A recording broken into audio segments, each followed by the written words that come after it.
Alright, so hello everyone, welcome to अपनी कक्षा। सभी का स्वागत है। क्या सब लोग मुझे अच्छे से देख पा रहे हैं और सुन पा रहे हैं? मैं क्लियरली ऑडिबल एंड विजिबल? सबसे पहले कमेंट सेक्शन में बता दें आप सब लोग कि क्या आप सभी को मेरी आवाज बिल्कुल अच्छे से आ रही है और मैं और पीछे जो टेक्स्ट यहाँ पर लिखा है स्क्रीन पर वो क्लियरली आपको दिखाई दे रहा है? कमेंट सेक्शन में फटाफट से जल्दी से सारी चीजों की इन दोनों चीजों की रिप्लाई आप कर दें। उसके बाद फटाफट से स्टार्ट करते हैं आज का ये लेक्चर। और जैसा कि आपका जो शेड्यूल आपको दिया गया था उसके हिसाब से आज हम बात करेंगे प्रोबेबिलिटी के बारे में। Good morning all of you, good morning all of you. All right, yes, right. सभी लोगों के कमेंट जो है मुझे दिखाई दे रहे हैं यहां पर। Good morning everyone, good morning everyone. All right, so yes, we are good to go, we are good to go. All right, ठीक है, तो स्टार्ट करते हैं आज का ये लेक्चर। प्रोबेबिलिटी आपका जो चैप्टर है, ऑल्दो ये आपका सबसे लास्ट चैप्टर है, लेकिन यहीं से आज शुरुआत कर रहे हैं। जो पहला जो चैप्टर था वैसे इंटीग्रल होना चाहिए था, ठीक है, लेकिन हम स्टार्ट कर रहे हैं थोड़ा सा इजी चैप्टर को पहले उठा रहे हैं, ठीक है। क्या क्या होने वाला है आज के इस लेक्चर में, आज के इस चैप्टर में? देखिए, हम थ्योरी पार्ट को भी रिवाइज करेंगे। आपके एनसीईआरटी के क्वेश्चंस भी हम यहां पर सॉल्व कर रहे होंगे और आपके जो प्रीवियस ईयर क्वेश्चंस आए हैं पिछले 7-8 सालों में उनको भी हम यहां पर डिस्कस करेंगे, उनके बारे में भी बात करेंगे। राइट, ऑलराइट, सो बिल्कुल आप लोग मेरे साथ रहना। कमेंट सेक्शन में फटाफट से चलना चाहिए, सब कुछ बताते रहना कि कहीं पे कोई दिक्कत तो नहीं आ रही है आपको। देखिए, हमारा ये जो चैप्टर है प्रोबेबिलिटी, सबसे खास बात ये है कि प्रोबेबिलिटी हम 9th क्लास से पढ़ते आ रहे हैं, लेकिन चीजें अब बढ़ते बढ़ते बढ़ते बढ़ते अब यहां पर इकट्ठी हो गई है, ठीक है। जो 12th क्लास में आपका प्रोबेबिलिटी चैप्टर है वो कुछ ना कुछ रिलेट करता है थोड़ा बहुत आपके 11th क्लास से भी, तो वो चीजें भी मैं आपको बीच बीच में बताता रहूंगा। राइट, ऑलराइट, सो देखिए, आपका जो चैप्टर है, सबसे बड़ा सवाल ये उठता है कि सर हमारा ये जो चैप्टर है इससे कितने मार्क्स के क्वेश्चन यहां पर आने वाले हैं। तो अगर आपको याद हो तो सीबीएसई ने एक सैंपल यहां पर शेयर किया था, सैंपल पेपर आप सभी ने देखा होगा। तो उसके हिसाब से इसका जो वेटेज है, weightage as per 2022 sample paper given by CBSE, तो वहां पर दो क्वेश्चन दे रखे थे। राइट, एक तो था आपका प्रोबेबिलिटी डिस्ट्रीब्यूशन और एक बेस थ्योरम से क्वेश्चन था और एक केस स्टडी वाला क्वेश्चन था। तो टोटल यहां पर अगर हम देखें तो 8 मार्क्स, उस पेपर के हिसाब से देखें तो 8 मार्क्स का ये आपका चैप्टर होगा, ठीक है। अच्छा, लेक्चर के साथ में आपको क्या क्या चीजें यहां पर दी जाएगी? आपको शॉर्ट नोट्स प्रोवाइडेड होंगे, ठीक है, कि एग्जाम के एक दिन पहले अगर आपको पढ़ना है तो शॉर्ट नोट्स को रिवाइज कर लो। उसमें थ्योरी भी है, फॉर्मूले भी है। सिर्फ फॉर्मूले रिवाइज करने हैं तो फॉर्मूला शीट भी अलग से दे रहे हैं कि सर मुझे थ्योरी आती है चैप्टर की, मुझे तो सिर्फ फॉर्मूला शीट जो है, फॉर्मूले रिवाइज करने तो फॉर्मूला शीट आपको दे देंगे, ठीक है। और थ्योरी को कंसाइज करके हमने रोड मैप भी बनाया है।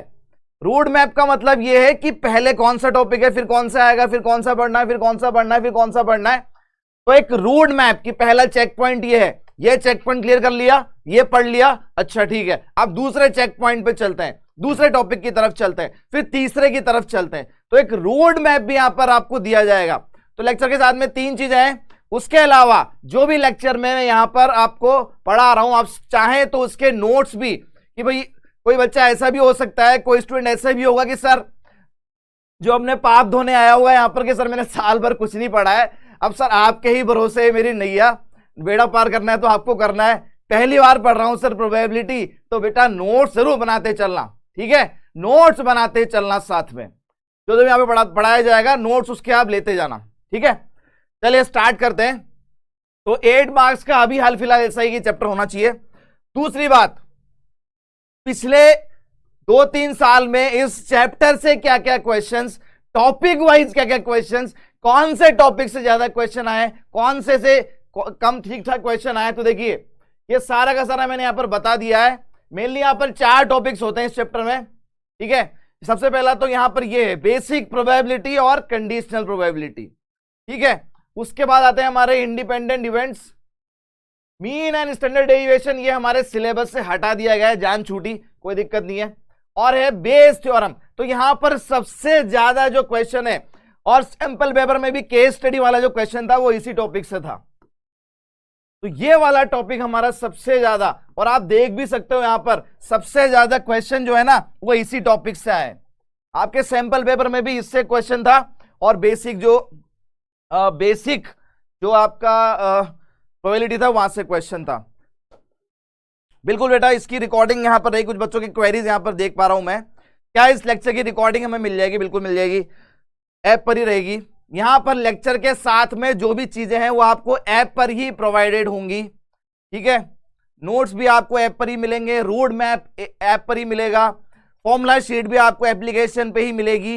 एप्लीकेशन पे आप जाएंगे, योद्धा बैच के नाम से अलग से सेक्शन है, उस सेक्शन में आप जाएंगे तो वहां पर सारी डिटेलिंग जैसे जैसे लेक्चर्स होते जाएंगे उनकी ये सारी की सारी चीजें अपलोडेड रहेगी। जर्नली जो है लेक्चर के पहले ही प्रोवाइड कर देंगे ताकि आप एक बार उसको रीड आउट करके आ जाओ। तो एक बेस तो बना के आ जाना, राइट। ऑल राइट, बच्चे अभी भी आ रहे हैं। Very good morning to all of you, very good morning to all of you, ठीक है। बिल्कुल बिल्कुल, अब तो मतलब लास्ट आ गया है, एंड आ गया है, तो अपना 100% नहीं, सत्यम बोल रहा है अपना 100%, बेटा 100% नहीं 200% देना है। फटाफट से कमेंट सेक्शन में जय माता दी बोल दो। स्टार्ट करते हैं आज का ये लेक्चर बिना किसी रुकावट के। ऐप की स्क्रीन है।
All right, so welcome back all of you. एक टेक्निकल प्रॉब्लम की वजह से बीच में जो वीडियो है वो लैग करने लग गया था, तो we are back again with full on energy, पुरानी एनर्जी के साथ वापस हम आ गए हैं, ठीक है। हम बात कर रहे हैं यहाँ पर प्रोबेबिलिटी, कुछ बेसिक टर्मिनोलॉजी मैं आपको बता रहा था यहाँ पर, तो उसी के बारे में मैं आपको आगे आगे लेके चल रहा हूँ। देखिए, सबसे पहले बता दो वापस से भाई, आवाज सुनाई दे रही है सबको अच्छे से, और वीडियो क्लियर है कि नहीं है? फटाफट से कमेंट सेक्शन में बता दो भाई सब लोग। All right, all good, we are good to go, ठीक है। Random experiment. अब देखिए, रैंडम एक्सपेरिमेंट का मतलब है कि ऐसा एक्सपेरिमेंट जो आप परफॉर्म कर रहे हैं, आपको ये तो पता है परफॉर्म करने से पहले कि ये चीजें आ सकती है, लेकिन जब वो परफॉर्म होगा तो मुझे फाइनल आउटकम क्या है वो मुझे नहीं पता, लेकिन मुझे ये पता है कि पॉसिबल आउटकम्स ये हैं। जैसे कॉइन को हम टॉस करते हैं तो मुझे ये पता है कि हेड आएगा या टेल आएगा, लेकिन जब कॉइन आपने उछाला और जब कॉइन नीचे गिरेगा तो गिरने पर उसके ऊपर आपको हेड दिखेगा या टेल दिखेगा वो आपको नहीं पता। कुल मिला के बात ये है, पॉसिबल आउटकम्स पता है, रिजल्ट नहीं पता है। तो रैंडम एक्सपेरिमेंट वो होता है जहां पर आपको पॉसिबल आउटकम्स क्या क्या पॉसिबिलिटी है वो तो आप बता रहे हैं, वो तो आपको पता है, that is known, but result, what will be the final result, that is unknown, वो नहीं पता है हमें, राइट? उसको कहते हैं हम रैंडम एक्सपेरिमेंट। अच्छा, अब जब रिजल्ट नहीं पता है, जब आपको, जैसे आपको अपना रिजल्ट अभी नहीं पता है कि टर्म 2 में या फाइनल रिजल्ट क्या आएगा, तो आप अंदाजा लगाते हैं ना, यार इतना रहा होगा, ऐसे होगा, ऐसे कॉपी चेक हो जाएगी, तो मेरे इतने सही किए तो इतने मार्क्स आ जाएंगे, तो आप पॉसिबिलिटी ढूंढ रहे हैं, राइट? ये बात क्लियर है, पॉसिबिलिटी आप ढूंढ रहे हैं। बिल्कुल वैसे ही जिन एक्सपेरिमेंट का रिजल्ट हमें नहीं पता, तो वहां पर हम पॉसिबिलिटी देखते हैं और वहीं पर प्रोबेबिलिटी का रोल आता है। तो प्रोबेबिलिटी में पूरे चैप्टर में हम किसके बारे में बात कर रहे होंगे? हम बात करेंगे रैंडम एक्सपेरिमेंट के बारे में, राइट? रैंडम एक्सपेरिमेंट के बारे में, क्योंकि रैंडम एक्सपेरिमेंट में हमें सिर्फ पॉसिबल आउटकम्स पता है, रिजल्ट नहीं पता है। चलिए फटाफट से आगे बढ़ते हैं। अब उस रैंडम एक्सपेरिमेंट के जितने ये पॉसिबल आउटकम्स हैं, किसी कॉइन को टॉस किया तो हेड आएगा, टेल आएगा, आपने डाई को थ्रो किया तो 1 to 6 तक, लूडो खेलते हैं तो 1 to 6 तक उसमें नंबर आ सकते हैं। मेरे पास एक पैक ऑफ कार्ड्स है, ठीक है, तो वहां पर कितने, तो ये सब होते हैं सैंपल स्पेस। किसी भी एक्सपेरिमेंट को जब हम परफॉर्म करते हैं तो क्या क्या पॉसिबल आउटकम्स, देखिए रिजल्ट तो मैं बता ही नहीं सकता, मैं सिर्फ पॉसिबल आउटकम्स बता सकता हूं। तो जितने भी पॉसिबल आउटकम्स उस एक्सपेरिमेंट के होते हैं उनका एक सेट बना दो, वो बन गया आपका सैंपल स्पेस। जितने भी यहां पर एक्सपेरिमेंट होंगे, जितने भी क्वेश्चंस आएंगे, सभी में आपको सबसे पहला काम क्या करना है? सैंपल स्पेस लिखना होगा, सैंपल स्पेस लिखना होगा।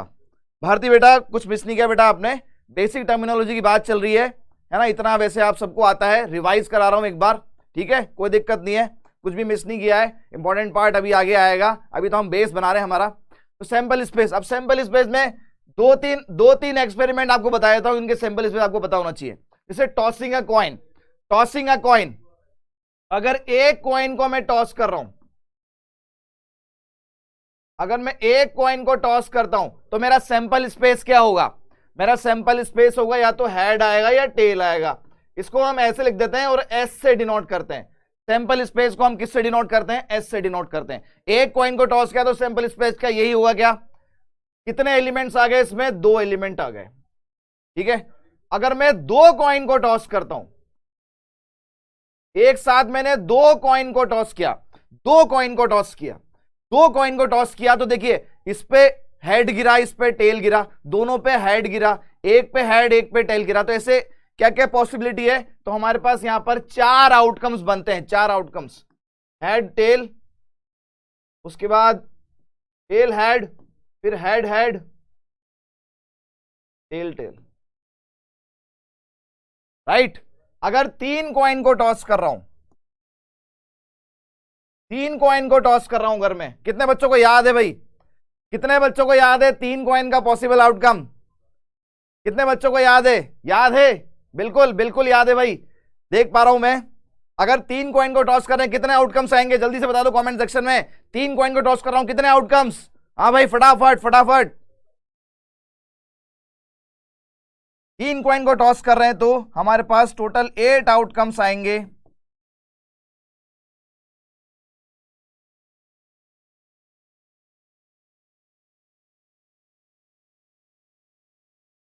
टेल टेल टेल,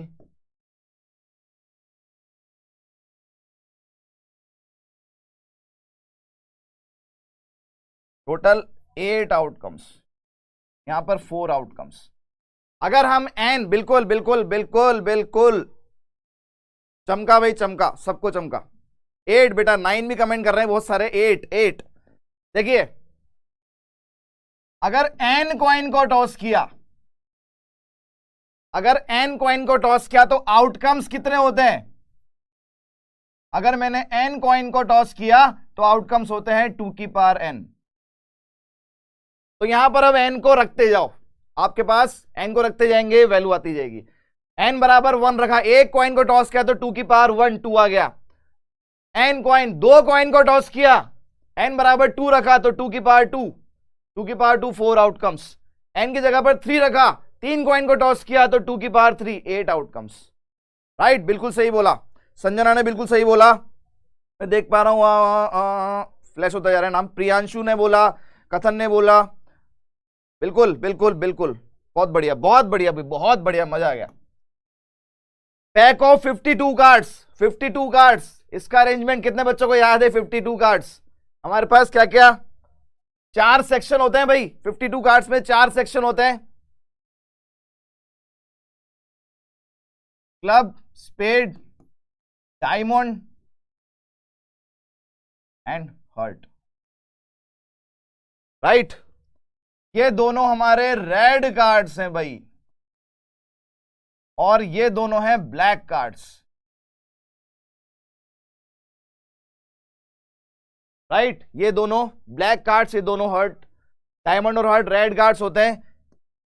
चारों में टोटल कार्ड्स कितने होते हैं भाई? 13 कार्ड्स होते हैं चारों में। एस, उसके बाद 2 से लेकर 10 तक, इन सभी में ये डोमिनेशन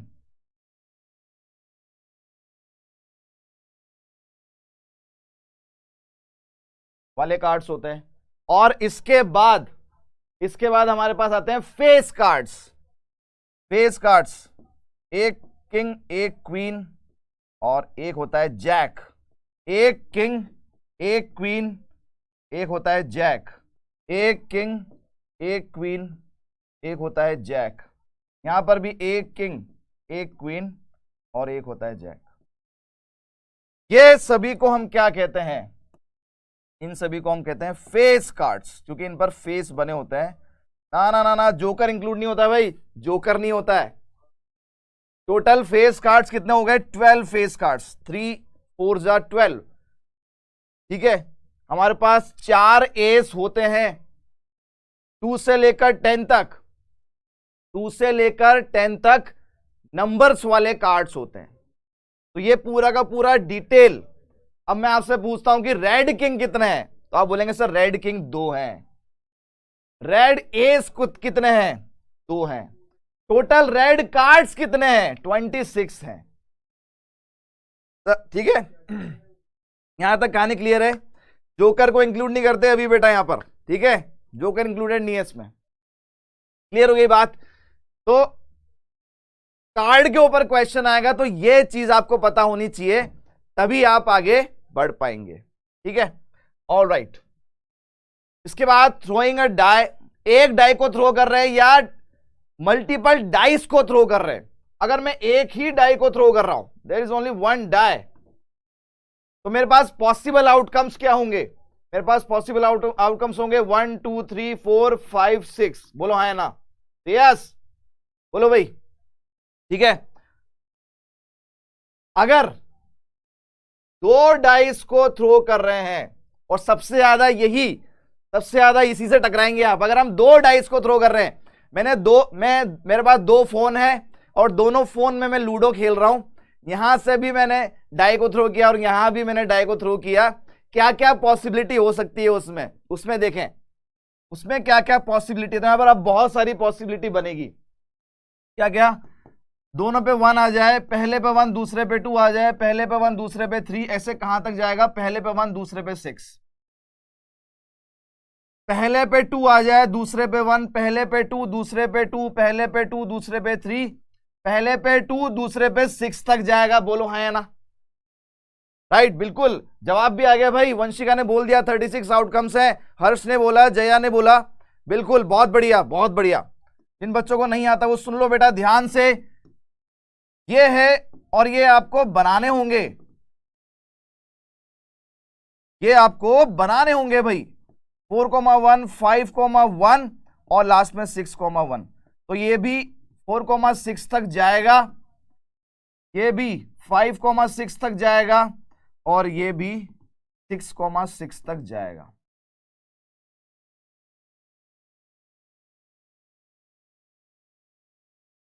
तो ये आपका सैंपल स्पेस हो गया। इस सैंपल स्पेस में टोटल आउटकम्स कितने हैं भाई? 36 आउटकम्स हैं। टोटल आउटकम्स कितने हैं? 36 आउटकम्स, 36 पॉसिबिलिटी। बिल्कुल उन्नति, राइट राइट राइट राइट।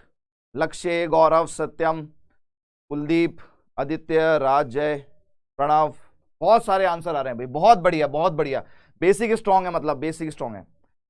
ठीक है, अगर मैं आपसे पूछता हूं, बिल्कुल एक बालक ने बहुत सही जवाब दिया है यहाँ पर, एक डाई को थ्रो कर रहे हैं तो 6, 2 डाइस को थ्रो किया तो 6 इंटू 6 36 आउटकम्स। अगर मैंने 3 डाइस को थ्रो किया तो 6 इंटू 6 इंटू 6 216 आउटकम। और घबराने वाली बात नहीं, 3 से ज्यादा नहीं जाएगा कभी भी, 3 से ज्यादा नहीं जाएगा, मैक्स टू मैक्स 3 जा सकता है, इससे ज्यादा नहीं जाएगा। ठीक है, तो ये हो गया पॉसिबल आउटकम। इवेंट क्या होता है सर? इवेंट जो भी आपने सैंपल स्पेस बनाए, भी जितने भी आपने सैंपल स्पेस में एलिमेंट्स बनाए, वो सारे के सारे कहलाते हैं events. Any subset of sample space में से एक एक आउटकम ले लो या एक से ज्यादा ले लो, जितने सबसेट आप उसके बनाएंगे। उसका बहुत सही एग्जांपल देता हूं आपको। आपने एक डाई को थ्रो किया,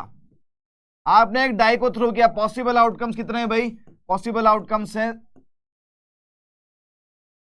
अब डाई को थ्रो करने पर इवन नंबर आना, getting an even number when you are throwing a die. तो इवन नंबर आने पर आप देखें मेरे पास क्या आएगा, 2 आएगा, 4 आएगा और 6 आएगा। तो ये सैंपल स्पेस का सबसेट हुआ कि नहीं हुआ? सबसेट क्या होता है सर? सबसेट का मतलब है कि आपके पास एक सेट है, उसके कुछ कुछ एलिमेंट लेकर नया सेट बना दो तो बन जाएगा सबसेट। तो अगर आपका ये सैंपल स्पेस है, किसी भी इवेंट का रैंडम एक्सपेरिमेंट का सैंपल स्पेस है, अब देखिए मैं टर्मिनोलॉजी में बात कर रहा हूं, टर्मिनोलॉजी बता दी आपको। किसी भी रैंडम एक्सपेरिमेंट का सैंपल स्पेस है, उसके आप बना दें सबसेट। सबसेट का मतलब उसके कुछ कुछ एलिमेंट लेकर नया सेट बना देंगे तो बन जाएगा आपका, वो क्या हो जाएगा? वो आ जाएगा आपका इवेंट। ऐसे बहुत सारे बनाए जा सकते हैं, है ना, ऐसे बहुत सारे बनाए जा सकते हैं। तो अब हम यहां पर इस पूरे चैप्टर में आपके पास एक रैंडम एक्सपेरिमेंट है, ये हो गया रैंडम एक्सपेरिमेंट, और आपके पास है इवेंट। आपके पास क्या है? आपके पास है इवेंट। तो आपसे इस इवेंट की ही प्रोबेबिलिटी हमेशा पूछी जाती है। जितने भी क्वेश्चंस होते हैं उस इवेंट की ही प्रोबेबिलिटी पूछी जाती है। क्या आपने एक एक्सपेरिमेंट परफॉर्म किया, आपने पैक ऑफ कार्ड्स बिछा दिए, जमा दिए, उसमें से रेड क्वीन, अब रेड क्वीन उसमें से निकालना वो एक इवेंट हो गया, और वो वन ऑफ द एलिमेंट है सैंपल स्पेस का। 52 कार्ड्स मैंने आपको सारे समझाए, तो 52 कार्ड्स में से कहीं ना कहीं रेड क्वीन भी आएगी, तो एक इवेंट हो गया। ठीक है, तो हमेशा इवेंट की ही प्रोबेबिलिटी आपसे पूछेगी। अब ये जो इवेंट होते हैं डिफरेंट टाइप्स के होते हैं, तो कुछ इवेंट के टाइप जो है, नाम जो है, उनके नाम का जो मतलब है वो आपको पता होना चाहिए। ठीक है, देखिए मैंने आपको बताया रैंडम एक्सपेरिमेंट क्या होता है, जिसके हमें पॉसिबल आउटकम्स पता है, रिजल्ट नहीं पता है। रैंडम एक्सपेरिमेंट है, पॉसिबल आउटकम्स नहीं पता है, रिजल्ट नहीं पता है, इसीलिए उसकी प्रोबेबिलिटी हम निकाल रहे हैं। रैंडम एक्सपेरिमेंट में आता है सैंपल स्पेस, जितने भी पॉसिबल आउटकम्स हैं उनका सेट बना दो सैंपल स्पेस। सैंपल स्पेस में जितने भी एलिमेंट्स हैं, कुछ कुछ एलिमेंट लेकर नया सेट बना दो तो बन जाएगा इवेंट, और इवेंट की प्रोबेबिलिटी हम निकालेंगे। आगे बढ़े भाई फटाफट। देखिए इक्वली लाइकली इवेंट, यहां पर अब एक से ज्यादा इवेंट की बात हो रही है। ऐसे कोई भी 2 या 2 से ज्यादा इवेंट, जिनके होने की पॉसिबिलिटी बराबर है। जैसे सपोज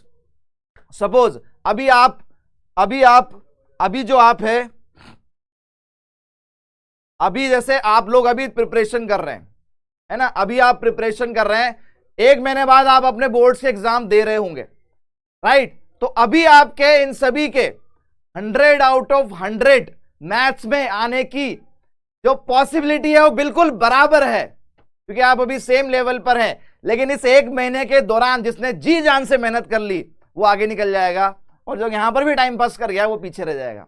तो अभी मेरे लिए आप लोग सब लोग इक्वली लाइकली हो, है ना, इक्वली लाइकली मतलब मेरे लिए आप सब लोग के 100 आउट ऑफ 100 मार्क्स 100% आ सकते हैं। लेकिन ये आज पहले दिन बात कर रहा हूं, यही बात फिर मैं लास्ट वाले लेक्चर में भी बोलूंगा कि अब कितने लोग बचे हैं भाई, राइट?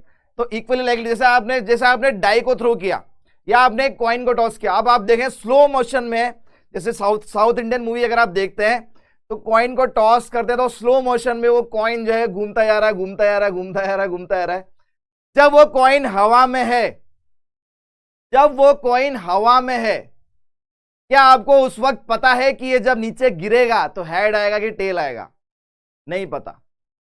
ठीक है, जब आपने कॉइन को टॉस किया, जब वो ऊपर घूम रहा है हवा में, क्या आपको उस वक्त पता है कि वो जो कॉइन है वो जब नीचे गिरेगा तो उस पे हेड आएगा कि टेल आएगा? नहीं। तो आपके लिए दोनों बराबर हो गए, आपके लिए वो दोनों बराबर हो गए कि सर दोनों की पॉसिबिलिटी बराबर है, 50-50 मामला है। कॉइन में हेड भी आ सकता है, टेल भी आ सकता है, 50-50 मामला है, राइट। तो इसको बोलते हैं इक्वली लाइकली, कि हेड आने की पॉसिबिलिटी भी उतनी है जितनी टेल आने की पॉसिबिलिटी है। जब आप एक डाई को थ्रो कर रहे हैं, आपने लूडो खेला, डाई को थ्रो किया, तो आपके हिसाब से जब वो डाई रोल हो रही है तो वहां पर 1 भी आ सकता है, 2 भी आ सकता है, 3 भी, 4 भी, 5 भी, 6 भी। उन सभी की पॉसिबिलिटी बराबर है उस वक्त, उन सभी की पॉसिबिलिटी उस वक्त बराबर है, राइट। चलें आगे। तो ये है इक्वली लाइकली। सिर्फ इस वर्ड का मीनिंग आपको पता होना चाहिए। वर्ड का मीनिंग, अगर ये वर्ड टकरा जाए तो हमें पता होना चाहिए। इक्वली लाइकली का मतलब पॉसिबिलिटी सेम है, जितने भी इवेंट्स हैं उन सबकी पॉसिबिलिटी सेम है, राइट। इसके बाद देखें mutually exclusive events. Mutually exclusive events क्या होते हैं? ऐसे इवेंट जो साथ में नहीं हो सकते। जैसे कि एग्जाम में या तो आप पास हो जाएंगे या फेल हो जाएंगे, तो दोनों चीजें साथ में नहीं हो सकती है, ठीक है, दोनों चीजें साथ में नहीं हो सकती है। जैसे मैंने एक डाई को थ्रो किया, अब आपको इसकी लैंग्वेज में समझाता हूं। मैंने एक डाई को थ्रो किया, एक डाई को थ्रो करने में मेरे पास ये 6 पॉसिबल आउटकम्स है। अब मैं यहां पर आपके सामने 2 इवेंट लिख रहा हूं। एक है इवेंट इवन नंबर आना, डाई के ऊपर इवन नंबर आना। एक है ऑड नंबर आना, दूसरा इवेंट है ऑड नंबर आना। अब आप मुझे बताएं। नहीं बेटा, रमन ने बोला कि सर वो कॉइन टपक के ऐसे सीधा खड़ा हो जाए तो बेटा ये वाला केस यहां पे कंसीडर नहीं करते हम कि कॉइन सीधा खड़ा हो गया। सर शोले वाला कॉइन था, दोनों तरफ हेड था उसमें, ये सब केस हम यहां पे कंसीडर नहीं करते हैं, ठीक है। यहां पर मैं बता रहा हूं कि म्यूचुअली एक्सक्लूसिव इवेंट क्या होते हैं। म्यूचुअली एक्सक्लूसिव इवेंट जो साथ में नहीं हो सकते। आपने एक डाई को थ्रो किया, ये पॉसिबल आउटकम्स है। अब मैं आपसे 2 इवेंट के बारे में बात कर रहा हूं कि सर डाई को थ्रो किया और इवन नंबर आ गया, डाई को थ्रो किया ऑड नंबर आ गया। क्या ये दोनों चीजें एक साथ हो सकती है? कि कभी एक साथ का मतलब मैं एक ही बार थ्रो करूंगा और इवन भी आ जाए और ऑड भी आ जाए, क्या ये चीज एक साथ पॉसिबल है? नहीं पॉसिबल है। जब आप एक बार डाई को थ्रो करेंगे, एक बार आपने डाई को फेंका, तो या तो इवन नंबर आएगा या ऑड नंबर आएगा। तो इनका साइमल्टेनियस ऑकरेंस, साइमल्टेनियस ऑकरेंस का मतलब साथ में होना, इन दोनों का साथ में होना पॉसिबल नहीं है। दूसरे शब्दों में बोलें कि इन दोनों का जो इंटरसेक्शन है वो फाई है। ये यहां पर लिखा है, 2 events are said to be mutually exclusive events if they cannot occur together। वो इवेंट जो साथ में नहीं हो सकते, that is their intersection is null set। ऐसे इवेंट को बोलते हैं म्यूचुअली एक्सक्लूसिव इवेंट। आपको ध्यान ये रखना है इन इवेंट्स में कि इंटरसेक्शन फाई होता है, इनका इंटरसेक्शन फाई होता है, राइट। ऑल राइट, ठीक है।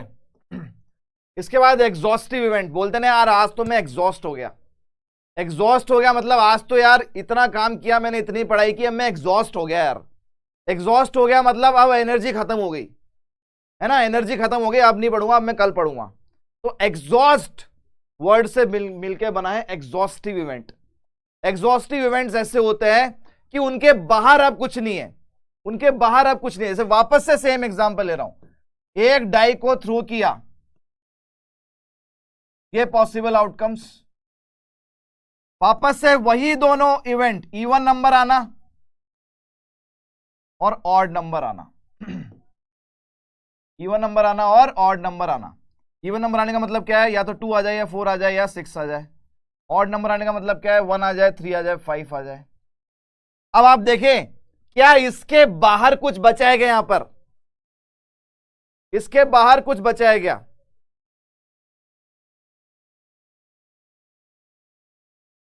क्या इसके बाहर कुछ भी बचा है क्या? 2 4 6 1 3 5 ये मिलाकर ये पूरा बन गया, तो ये दोनों इवेंट हो गए, तो मतलब वही एग्जॉस्ट हो गए हम। अब उसके बाहर कुछ बचा ही नहीं है, खत्म, टाटा बाय बाय। ठीक है, राइट। तो ऐसे इवेंट जिनको मिलाकर पूरा सैंपल स्पेस बन जाए, मिलाकर का मतलब है यूनियन कर दिया इस बार, ऐसे इवेंट जिनको मिलाकर आपका पूरा का पूरा सैंपल स्पेस कवर हो जाए।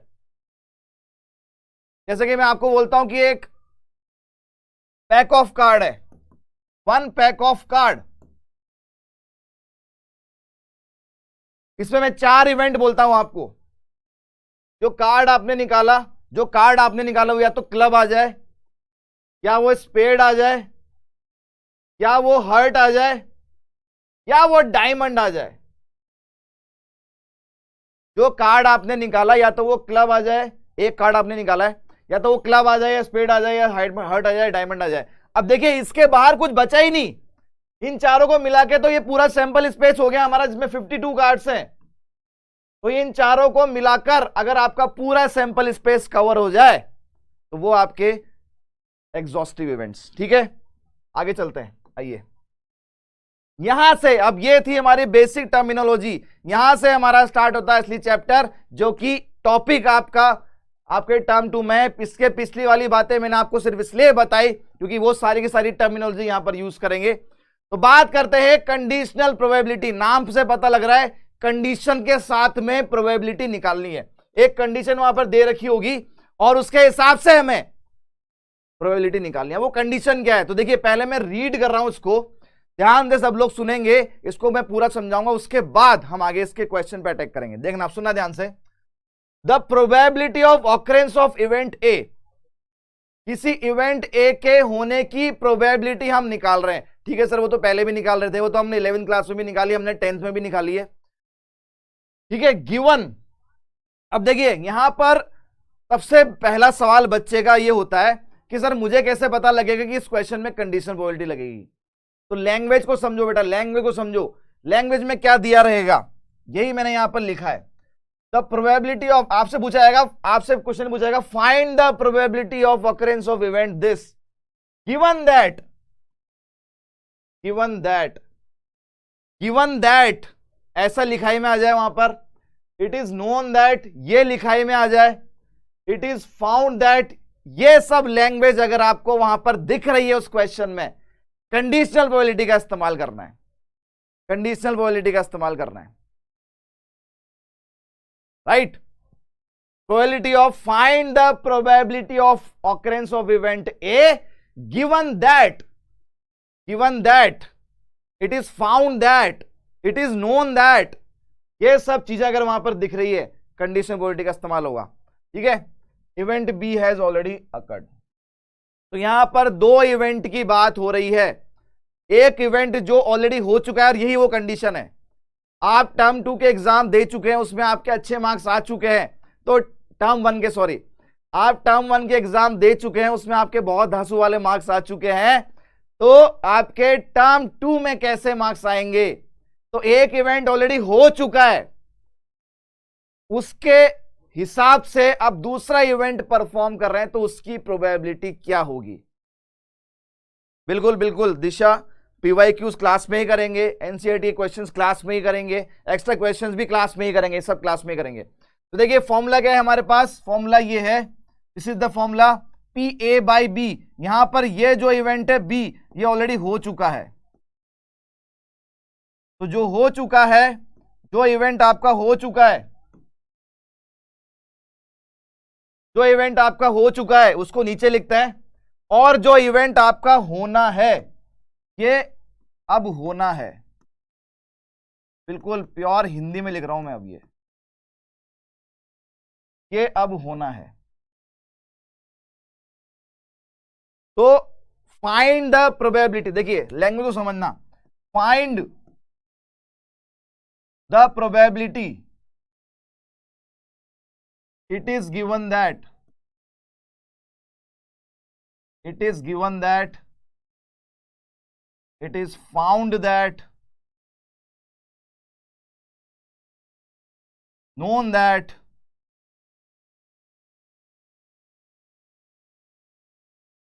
ठीक है, तो ये लैंग्वेज आपको क्वेश्चन में दी जाएगी।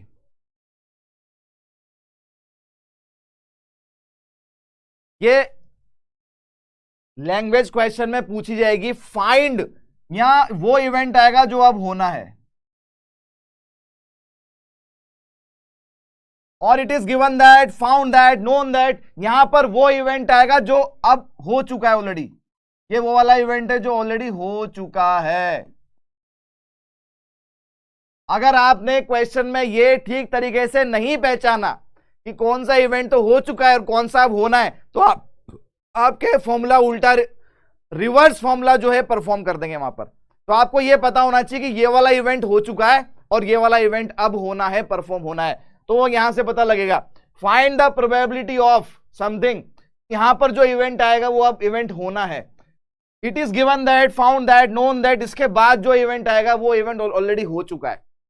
ठीक है, यहां पर मैं आपको ये इसलिए समझा रहा हूं कि 20% भी अगर आपको ये समझ में आ गया, बाकी का 80% क्वेश्चन से समझ में आ जाएगा। तो थोड़ा सा ध्यान से समझना बेटा, क्योंकि यहां पर कंडीशनल प्रोबेबिलिटी एक इंपॉर्टेंट टॉपिक है आपके सिलेबस का। बिल्कुल आफ्टर क्लास जो है आपको क्वेश्चंस भी दिए जाएंगे। आप चाहे तो एनसीईआरटी के क्वेश्चन लगा लें, यहां पर जो क्वेश्चन है उनको दोबारा लगा लें। ठीक है, और जो आपको शॉर्ट नोट्स दिए जाएंगे उसके साथ में इंपॉर्टेंट क्वेश्चंस भी हैं, तो आप उनको भी लगा सकते हैं। ठीक है, तो यहां पर जो इवेंट अब होना है उसको ऊपर लिखेंगे, जो हो चुका है नीचे लिखेंगे, और ये इसका फॉर्मूला है। दोनों के इंटरसेक्शन का मतलब है दोनों के साथ में होने की प्रोबेबिलिटी डिवाइड बाय सिर्फ इवेंट बी के होने की प्रोबेबिलिटी। दोनों इवेंट के साथ में होने की probability whole divided by event जो हो चुका है उसके होने की प्रोबेबिलिटी। सुनना बेटा ध्यान से, सुनना ध्यान से। देखो आप यहां पर,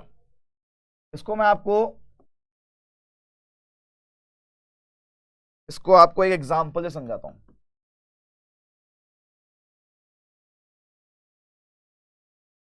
एक एग्जांपल से समझाते हैं इसको। हमने एक डाई को थ्रो किया, ये मेरा एक्सपेरिमेंट है। अब आप मेरी बात को बहुत ध्यान से सुनना, बहुत ध्यान से सुनेंगे सब मेरी बात को। ठीक है, ये हमारा रैंडम एक्सपेरिमेंट है, डाई को थ्रो करना। एक इवेंट, इसकी प्रोबेबिलिटी आपसे पूछी है। Find the probability of getting a multiple of 4 if it is given that, question आपके सामने फॉर्म कर रहा हूं मैं, ये is given that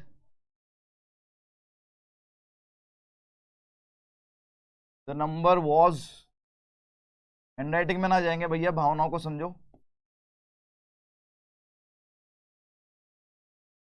was an even number, let me complete the question। ये आपके सामने क्वेश्चन है। ठीक है, ये मेरे सामने क्वेश्चन है। सबसे पहला सवाल, तो सर मुझे कैसे पता लगेगा इसमें कंडीशनल प्रोबेबिलिटी यूज हो रही है? मुझे कैसे समझ में आएगा कि मेरे सामने तो प्रोबेबिलिटी का क्वेश्चन भी आ रहा है, मेरे सामने पेपर में इंटीग्रेशन का क्वेश्चन भी है, मेरे सामने पेपर में वेक्टर का क्वेश्चन भी है, 3D का क्वेश्चन भी है। वो सारे कॉन्सेप्ट में दिमाग में लेके जा रहा हूं। मुझे कैसे पता लगेगा कि ये जो है प्रोबेबिलिटी में भी कंडीशनल प्रोबेबिलिटी का क्वेश्चन है? तो देखिए बेटा, लैंग्वेज से साफ साफ ये क्वेश्चन चीख कर, पुकार कर ये खुद आपको बता रहा है कि मैं कंडीशनल प्रोबेबिलिटी का क्वेश्चन हूं। फाइंड द, मैंने आपको अभी बताया, फाइंड द प्रोबेबिलिटी। अब यहां पर ये वो इवेंट है जो अब होना है, ये वो इवेंट है जो अब होना है। If it is given that, देखिए सुनिए आप ध्यान से, लैंग्वेज को पढ़िए। If it is given that, इसके बाद में वो इवेंट आएगा जो हो चुका है, ये वाला इवेंट हो चुका है। तो यहां पर इस वाले इवेंट को मैंने ई नाम दे दिया और इस वाले को एफ बोल दिया। तो इसको मैं लिखूंगा कैसे? जो इवेंट हो चुका है वो नीचे लिखाई में आएगा, जो इवेंट हो चुका है वो नीचे लिखाई में आएगा, और जो अब होना है उसको ऊपर लिखेंगे। तो हमें निकालना है PE/F। ये लिखना जरूरी है। यहां पर कौन सा इवेंट हो चुका है? The number was an even number, ये इवेंट हो चुका है, इसको हमने F बोला तो ये नीचे लिखेंगे। और जो इवेंट अब होना है वो है इवेंट E, इसको ऊपर लिखेंगे। फॉर्मूला क्या था? फॉर्मूला है PE/F, दोनों इवेंट का इंटरसेक्शन डिवाइड बाय जो इवेंट नीचे लिखा है। ये आपने फॉर्मूला कंप्लीट किया। अब हमें ये दोनों चीजें निकालनी है। दोनों प्रोबेबिलिटी निकालनी है। सबसे पहले डिनोमिनेटर की बात करते हैं। डिनोमिनेटर सिर्फ F की बात करेंगे, अब सिर्फ F की, आपको E पर ध्यान नहीं देना, सिर्फ F के बारे में बात करें। F क्या कह रहा है? The number was an even number. Even number आने की प्रोबेबिलिटी, इवन नंबर कितने होते हैं? देखो आप जब आप एक डाई को थ्रो कर रहे हैं तो इवन नंबर कौन कौन से हैं? 2 है सर, 4 है और 6 है। कितने हैं? 3। फेवरेबल आउटकम कितने हो गए? 3। टोटल आउटकम कितने थे? 6। तो ये हो जाएगा 3/6। बोलो हाँ ना? यस। तो इवेंट F, सिर्फ इवेंट F के होने की प्रोबेबिलिटी कितनी हो गई? 3/6। सिर्फ इवेंट F के होने की प्रोबेबिलिटी हो गई 3/6। बोलो हाँ ना? ये कहानी क्लियर है? पंगा होता है सर ऊपर, यहां जो लिखा होता है, यहां पर आपको ये दोनों स्टेटमेंट को कंबाइंड करना होता है। इंटरसेक्शन का मतलब है दोनों इवेंट साथ में हो रहे हैं। तो ये जो यहां पर लैंग्वेज लिख रही है, दोनों को मिला दो। मिलाने का मतलब ये कि नंबर इवन नंबर आना चाहिए और मल्टीपल ऑफ 4 होना चाहिए। तो इवन नंबर में 4 का मल्टीपल चाहिए। अगर मैं इवेंट E की लैंग्वेज और इवेंट F की लैंग्वेज को मिला दूं तो F कह रहा है इवन नंबर चाहिए, E कह रहा है मल्टीपल ऑफ 4 चाहिए। तो इवन नंबर में मल्टीपल ऑफ 4 कितने हैं? एक ही है। और टोटल आउटकम कितने हैं? वो तो 6 ही है। टोटल आउटकम 6 है, तो 1/6। 6 कैंसिल हो गया, क्या आ गया? 1/3। ये हो गया मेरा आंसर, 1/3। तो क्वेश्चन में वो आपको थाली में परोसकर ये नहीं बताएगा कि कंडीशनल प्रोबेबिलिटी का इस्तेमाल करना है, पहचानना पड़ेगा। क्वेश्चन में वो आपको ये नहीं बताएगा कि E कौन सा है और F कौन सा है, आपको पहचानना पड़ेगा। जो अब इवेंट होना है वो ऊपर आएगा और जो हो चुका है वो नीचे आएगा। क्या ये बात सबको क्लियर है? क्या ये कहानी क्लियर है कि इवेंट E जो होना है वो कौन सा है और इवेंट F जो होना है वो कौन सा है? वो यहां से पता लग रहा है। फाइंड के बाद जो लिख रहा है वो इवेंट अब होना है। It is given that, found that, known that. ये जो इवेंट इसके बाद जो लिख रहा है वो हो चुका है। जो हो चुका है उसको नीचे लिखेंगे, जो होना है उसको ऊपर लिखेंगे और उसके हिसाब से फॉर्मूला लिखेंगे और उसके बाद इन दोनों की वैल्यू हम निकालेंगे। बाप रे बाप सर, इतना बड़ा काम। बिल्कुल। अब देखिए, सबसे पहले तो आपको ये फॉर्मूला यूज करना आना चाहिए। सबसे पहले तो ये फॉर्मूला हमें याद होना चाहिए। तो मैंने पहले वो क्वेश्चन रखे हैं जो इस फॉर्मूले पे ऊपर बेस्ड है। देखिए आप, आइए पहले क्वेश्चन पे। Given that E and F are events such that PE आपको दे रखा है, PF आपको दे रखा है, PE इंटरसेक्शन F दे रखा है, PE इंटरसेक्शन F दे रखा है, PE/F और PF/E। सबसे पहले आप इन दोनों के फॉर्मूले यहां पर लिखें। अगर मैं आपसे बोलता हूं कि PE/F का फॉर्मूला क्या होगा तो क्या बताएंगे भैया आप? PE/F का फॉर्मूला, PE/F का फॉर्मूला। एक बच्चे ने बहुत बड़ा सवाल किया, करण कुमार, कि सर ये आपने जो पिछला क्वेश्चन किया था उसको बोर्ड में कैसे लिखेंगे? बेटा अभी मैंने आपको सिर्फ एक्सप्लेन किया, एग्जैक्टली कैसे लिखना है अभी आपको बताऊंगा। आगे क्वेश्चन आ रहे हैं, लेट हो जाएंगे, फटाफट से आगे चलते हैं। PE/F का फॉर्मूला भी आपको बताया, दोनों का इंटरसेक्शन ऊपर आ जाएगा। बोलो हाँ है ना? डिवाइड में इस जो नीचे इवेंट लिख रहा है उसके होने की प्रोबेबिलिटी। अब आपके पास ये वैल्यू है 0.2 और आपके पास PF भी दे रखा है, ये रहा PF 0.3। तो पॉइंट से पॉइंट गया, 2/3 आ गया। बोलो हाँ है ना? यस, ऑलराइट, बिल्कुल, वेरी गुड, आंसर आने लगे। अगर मैं PF/E आपसे पूछ रहा हूं तो वापस से दोनों का इंटरसेक्शन F इंटरसेक्शन E और नीचे वाले इवेंट की प्रोबेबिलिटी नीचे लिखाई में आएगी, F इंटरसेक्शन E। अरे भाई E इंटरसेक्शन F लिखूं या इसको F इंटरसेक्शन E लिखूं? उल्टा पुल्टा करने पर इंटरसेक्शन फर्क नहीं पड़ता, एक ही चीज है। ऐसे लिखे या ऐसे लिखे बात एक ही है। तो इसकी वैल्यू अगर 0.2 है तो इसकी वैल्यू भी 0.2 ही रहेगी। डिवाइड बाय इवेंट E के होने की प्रोबेबिलिटी होगी है 0.6। तो ये हो गया 1/3, दूसरे का आंसर है 1/3। बिल्कुल, संजना ने आंसर दिया, वंशिका ने दिया, एवी ने दिया, एवी का दूसरा आंसर गलत हो गया भाई। अभय ने आंसर दिया है, मिलिंद ने आंसर दिया है, उन्नति ने आंसर दिया है, जया ने दिया है, वेरी गुड, ऑल राइट। चलिए बहुत ही बढ़िया, शानदार, बहुत बढ़िया, मजा आ गया भाई। चले आगे, अगले पे आ जाइए, अगले पे फटाफट से। आपको पी ए दे रखा है, आपको पी बी दे रखा है, आपको पी बी बाय ए दे रखा है, और आपको ये सब चीजें निकालनी है। देखिए सबसे पहले मैं पी बी बाय ए का फॉर्मूला यहां पर अप्लाई कर रहा हूं, उससे मुझे कुछ यहां पर मिलेगा। तो पी बी बाय ए का फॉर्मूला अगर मैं आपसे पूछता हूं, पी बी बाय ए का फॉर्मूला क्या बनेगा? इन दोनों का इंटरसेक्शन न्यूमिनेटर में, दोनों का इंटरसेक्शन न्यूमिनेटर में, उसकी प्रोबेबिलिटी डिवाइडेड बाय ए के होने की probability, that is P A. अब मुझे, मेरे पास ये दे रखा है, क्या इसकी वैल्यू गिवन है? क्या दे रखी है? 0.4, it is given 0.4, that is equal to P A intersection B. A intersection B हमें निकालना है, अरे ये तो फाइंड करना है, ये तो फाइंड करना है। Whole divided by P A दे रखा है, क्या दे रखा है सर? 0.8, तो ये इधर मल्टीप्लाई हो जाएगा, पी ए इंटरसेक्शन बी कितना आ गया? अरे 0.4 को 0.8 से मल्टीप्लाई करूंगा, आएगा 0.32, या 32/100, या फिर 4 से कैंसिल कर दो, 8/25। तो ये आपके पास पहले का आंसर आ गया, फर्स्ट वाले का आंसर आ गया। दूसरा वाला देखें, सेकंड, ये फर्स्ट का आंसर हो गया। पी ए बाई बी का फॉर्मूला क्या था?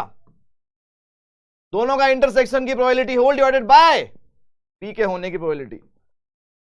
दोनों का इंटरसेक्शन की प्रोबेबिलिटी हमने निकाली है 8/25, या 0.32 ले लो भाई, 0.32 निकाली है। पॉइंट में इसलिए लिया क्योंकि बी भी पॉइंट में ही है, ठीक है। 0.5, ये होगा 32/50, 16/25। और last but not the least, तीसरे वाले का कौन बताएगा भाई? तीसरे वाले का कौन बताएगा? थर्ड वाले का कौन बताएगा? थर्ड वाले का P A union B, P A union B, P A union B कौन बताएगा भाई? थर्ड वाले में क्या आएगा?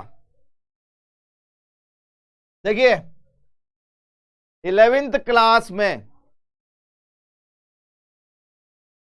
11th क्लास में हमने सेट्स में एक फॉर्मूला किया था, अगर आपको याद हो, 11th क्लास में किया था। ये number of element in A union B, ये होते हैं number of element in A plus number of element in B minus number of element in A intersection B. होते नहीं होते? बोलो भाई। सेम यही formula P A union B के लिए इस्तेमाल होता है। Probability of A union B होता है probability of A plus probability of B minus probability of A intersection B. क्या ये तीनों चीजें मेरे पास है? क्या बिल्कुल है सर, ये रही। Probability of A 0.8 plus probability of B 0.3, probability of A intersection B 0.32। तो ये 1.1 माइनस 0.32, 0.78 आ रहा है शायद, 78, 0.78।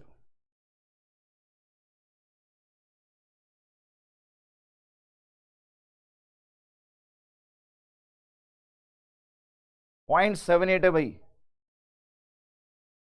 Probability of A plus probability of B minus probability of A intersection B 0.32, ये हो गया 1.1 माइनस 0.32।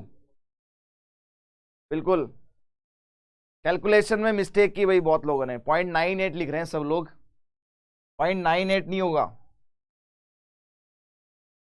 0.78, 0.78। ठीक है, आगे आ जाइए। अगला क्वेश्चन, प्रोबेबिलिटी ऑफ ए दे रखा है, प्रोबेबिलिटी ऑफ बी दे रखा है, probability of A union B दे रखा है आपको। सबसे पहले probability of A union B का अगर मैं फॉर्मूला यहां पर अप्लाई करता हूं, ये होता है probability of A plus probability of B minus probability of A intersection B. Probability of A union B आपको दे रखा है 7/11 minus equals to probability of A 6/11 plus probability of B 5/11 minus probability of A intersection B. हमें निकालना है, ये find करना है। तो 7/11 को इधर ले जाएं और इसको ले जाएं उस तरफ, तो probability of A intersection B कितना आ गया भाई? देखिए ये होगा 11/11 माइनस 7/11, 4/11। फर्स्ट वाले पार्ट में तो ये आंसर आ गया आपके पास, हमने ये वाला फॉर्मूला यहां पर यूज किया है। सेकेंड वाले में देखें, अब आप बड़ी आसानी से निकाल सकते हैं पी ए बाई बी का फॉर्मूला। अब शायद सारे बच्चों को याद हो गया होगा पी ए बाई बी का फॉर्मूला, ये है दोनों के इंटरसेक्शन की probability whole divided by event B के होने की प्रोबेबिलिटी। दोनों के इंटरसेक्शन की प्रोबेबिलिटी है 4/11, बी के होने की प्रोबेबिलिटी 5/11, कितना आ गया? 4/5। अगेन थर्ड वाला भी अब बहुत ही आसानी से ना, बहुत ही आसान हो गया अब तो चीजें। पी बी बाय ए अगर वो मुझसे पूछ रहा है तो मैं लिखूंगा दोनों के साथ में होने की प्रोबेबिलिटी होल डिवाइडेड बाय जो इवेंट नीचे लिख रहा है, मतलब ए के होने की प्रोबेबिलिटी, दोनों के साथ में होने की प्रोबेबिलिटी हमने 4/11 अभी निकाली है, और ए के होने की प्रोबेबिलिटी है 6/11। तो 11 से 11 गया, 4/6 मतलब 2/3, राइट।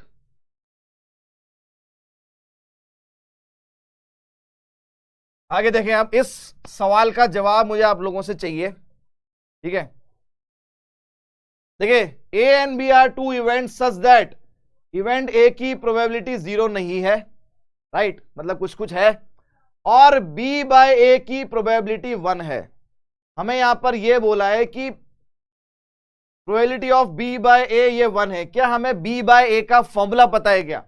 बिल्कुल पता है सर, ये होता है दोनों के इंटरसेक्शन की प्रोबेबिलिटी होल डिवाइडेड बाय दो इवेंट ए के होने की प्रोबेबिलिटी, और ये कितनी है? ये 1 है सर। अगर मैं क्रॉस मल्टीप्लाई कर दूं इसको इधर, तो मुझे क्या मिलेगा? Probability of A intersection B, और ये किसके बराबर आ रहा है? ये आ रहा है पी ए के बराबर। इसका मीनिंग क्या है सर? इसका मीनिंग क्या है? अब यहां आप सुनना ध्यान से, यहां आप सुनेंगे ध्यान से, ए और बी के साथ में होने की प्रोबेबिलिटी वही आ रही है जो इवेंट ए के होने की प्रोबेबिलिटी आ रही है, और ये तभी पॉसिबल है, it is possible, it is possible only when, कब? जब ए जो है वो बी का सबसेट हो। सर ये कैसे पता लगा? चलिए एग्जांपल से समझाता हूं आपको। देखें, आपने एक डाई को थ्रो किया, एक डाई को थ्रो किया, मेरे पास आउटकम्स आ गए 1 to 6। इसको आप इवेंट बी मान लो, ये है आपका इवेंट बी। एक डाई को थ्रो किया, 1 to 6 आउटकम आया, दिस इज इवेंट बी। अब इवेंट ए क्या है? तो इवेंट ए ये रहा, इवन नंबर आना,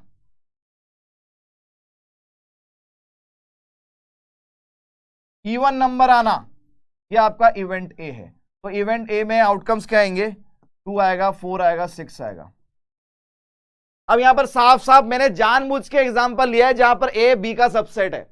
अब आप देखें, जब ए बी का सबसेट है, तो अगर मैं आपसे बोलता हूं कि सर ए और बी के सामने साथ में होने की प्रोबेबिलिटी बताइए, ए और बी के साथ में होने की प्रोबेबिलिटी अगर मैं आपसे पूछता हूं कि इवन नंबर भी आ जाए और डाई को भी थ्रो कर दिया, तो इन दोनों के साथ में होने की प्रोबेबिलिटी यही होगी, इवेंट ए के होने की प्रोबेबिलिटी। तो दो इवेंट के साथ में होने की प्रोबेबिलिटी इवेंट ए की प्रोबेबिलिटी के बराबर होगी अगर ये वाला इवेंट इसका सबसेट है। तो मेरा इसका करेक्ट आंसर क्या होगा? पहला option, first option, first option.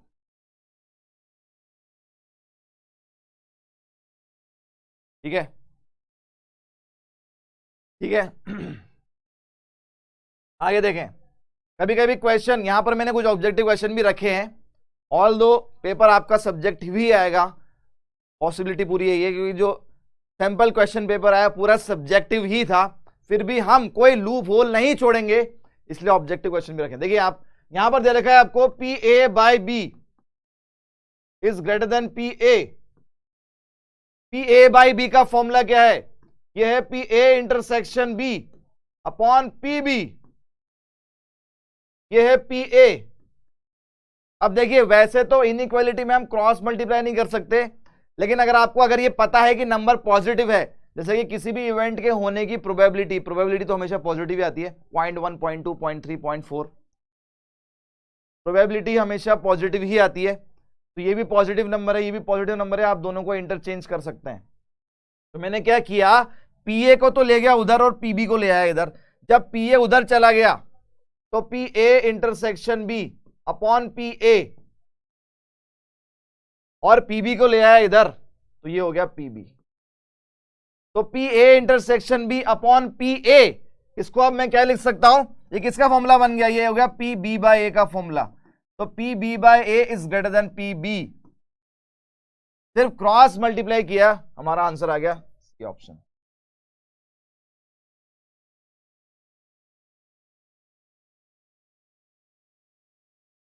यहां पर किसी क्वेश्चन में गड़बड़ हुई, यहां हुई है ना, बिल्कुल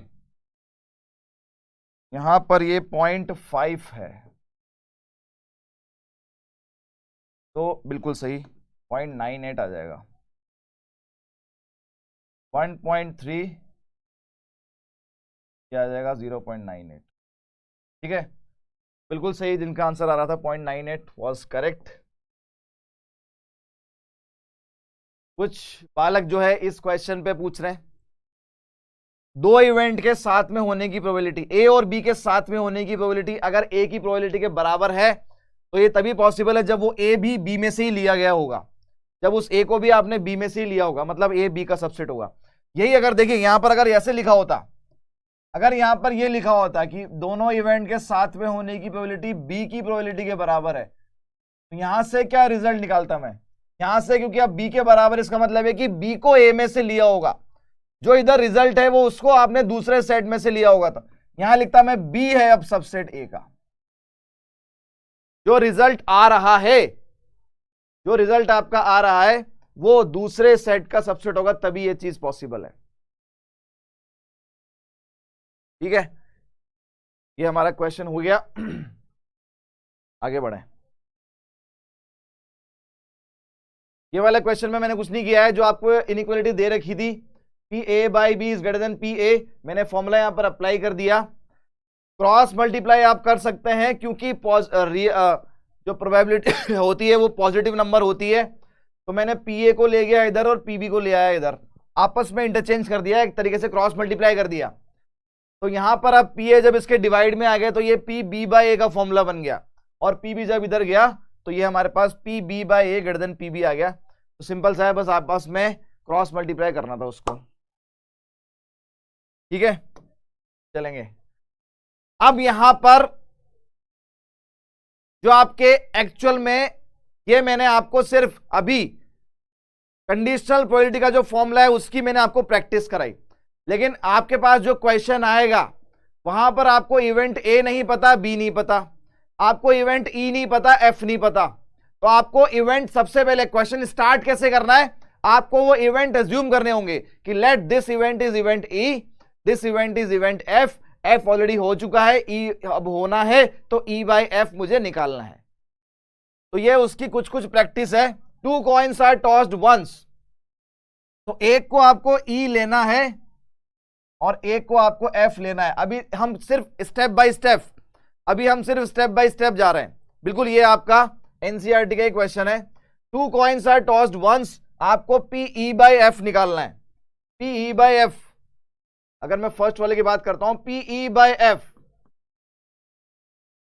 फॉर्मूला क्या है, P E intersection F upon P F. हमारा सैंपल स्पेस क्या है, two coins are tossed once, दो कॉइन को टॉस किया तो सैंपल स्पेस हो जाएगा head head, head tail, tail head और टेल टेल। ये आपका सैंपल स्पेस है। तो दो कॉइन को टॉस किया, इवेंट ये आपने बोला है tail appears on one coin, event F आपने बोला है वन कॉइन शोज हेड। सबसे पहले हमें निकालना है पीई, सबसे पहले पीई की बात करते हैं, मतलब इवेंट ई, सॉरी एफ आएगा यहां पर। सबसे पहले हम इवेंट एफ के होने की बात करते हैं, इवेंट एफ के होने की बात कर रहे हैं। वन कॉइन शोज हेड, ये आपके पास टोटल आउटकम्स हैं, ये बोल रहा है कि एक कॉइन पर हेड आना चाहिए। ऐसे कितने आउटकम्स हैं, एक कॉइन पर हेड आना चाहिए। तो देखिए इस पे आ रहा है, इस पे आ रहा है और इस पे आ रहा है। यहां पर एग्जैक्टली नहीं लिखा है, एग्जैक्टली 1 कॉइन नहीं लिखा है, दोनों में से किसी एक पर हेड होना चाहिए, दोनों में से किसी एक पर हेड होना चाहिए। तो इसमें हो रहा है, इसमें हो रहा है और इसमें हो रहा है 3/4। इवेंट एफ के होने की प्रोबेबिलिटी हो गई 3/4। अब देखिए ऊपर है ई इंटरसेक्शन एफ, ई और एफ के साथ में होने की प्रोबेबिलिटी, इवेंट ई भी हो जाए और एफ भी हो जाए, साथ में होने की प्रोबेबिलिटी। तो यहां पर बोला है tail appears on 1 coin shows head, मतलब एक पर तो टेल आना चाहिए और एक पर हेड आना चाहिए, एक कॉइन पर टेल एक कॉइन पर हेड। ऐसे कितने हैं? 2 हैं, ये रहे 2, एक कॉइन पर टेल है एक कॉइन पर हेड है, ये 2 आउटकम्स, तो 2/4। तो मेरा आंसर आ गया 2/3। बिल्कुल, एक बच्चे ने सही जवाब दिया, अमित राज ने दिया, ज्योति ने दिया, राइट, 2/3। अगला देखें आप, अगेन PE/F निकालना है आपको, फॉर्मूला वही रहेगा, PE intersection F upon PF, ठीक है। यहां आपको बोला है नो टेल्स अपीयर्स, कोई टेल नहीं होना चाहिए, यहां आपको बोला है नो हेड अपीयर्स। सबसे पहले हम PF की बात करेंगे। PF का मतलब है, PF ये कह रहा है कि कोई भी हेड नहीं आना चाहिए, कोई भी हेड नहीं होना चाहिए, मतलब दोनों कॉइन पे हेड नहीं होना चाहिए। दोनों कॉइन पे अगर हेड नहीं होगा, दोनों कॉइन पे अगर हेड नहीं होगा तो हमारे पास कौन सी पॉसिबिलिटी है? ये वाली बचती है बस, कोई भी हेड नहीं होना चाहिए, तो एक ही पॉसिबिलिटी बचती है, वो ये, तो 1/4, 1/4। इंटरसेक्शन बोल रहा है E और F साथ में।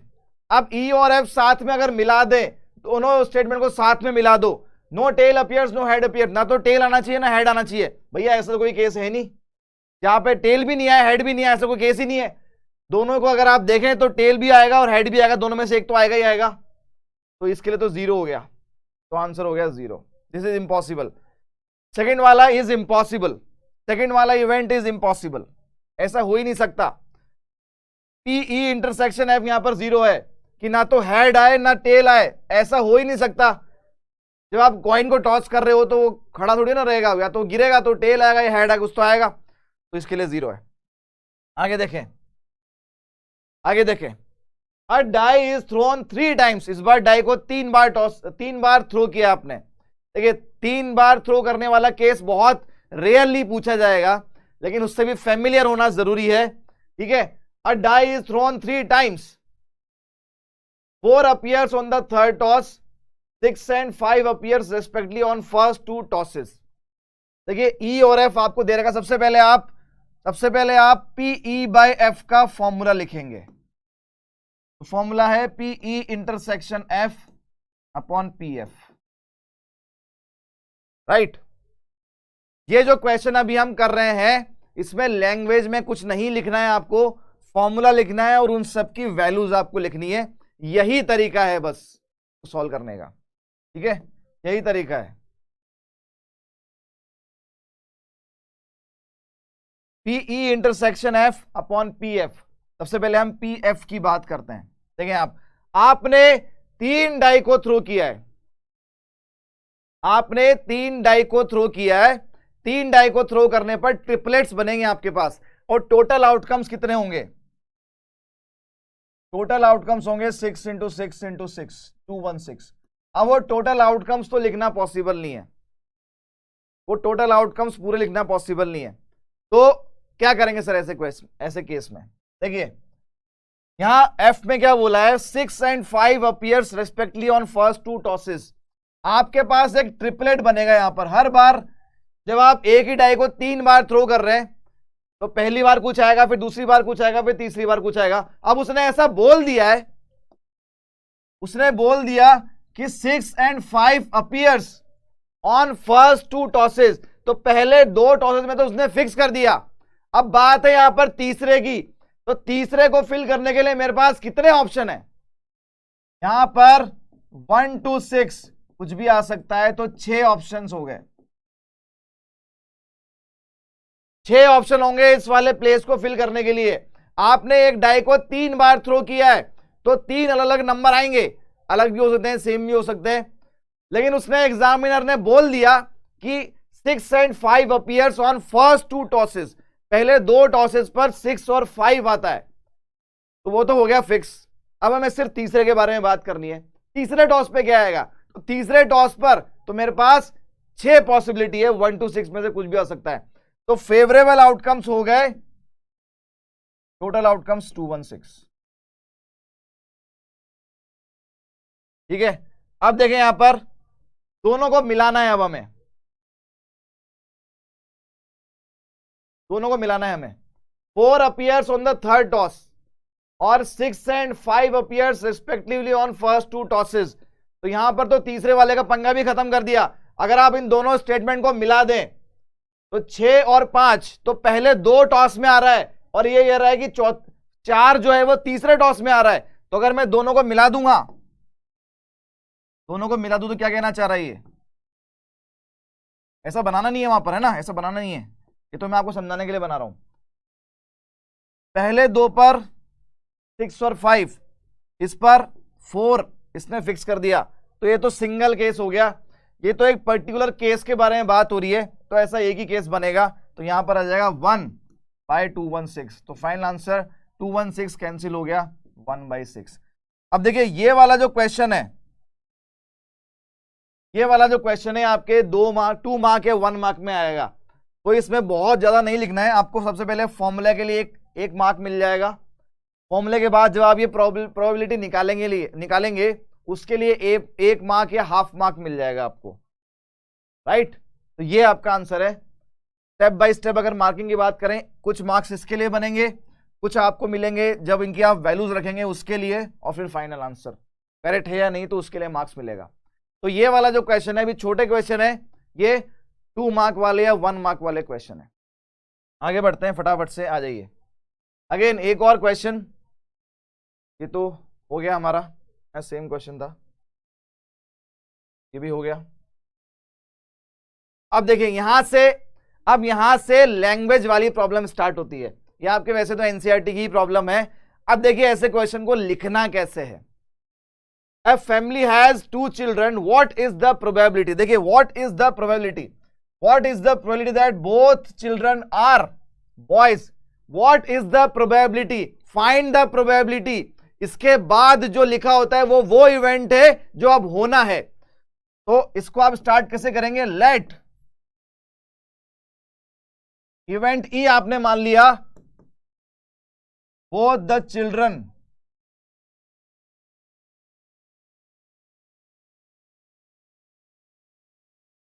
children are boys। आपने इसको इवेंट ई माना।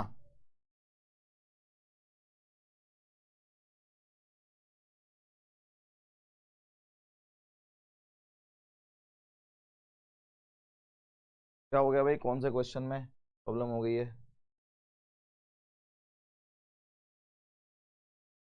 इस वाले में तो 1/6 आएगा। यहां पर फर्स्ट पार्ट के बारे में बात कर रहे हैं भाई सब लोग, है ना। 2 coins are tossed once, tail appears on 1 coin and 1 coin shows head। एक पर टेल आएगा, एक पे हेड आएगा।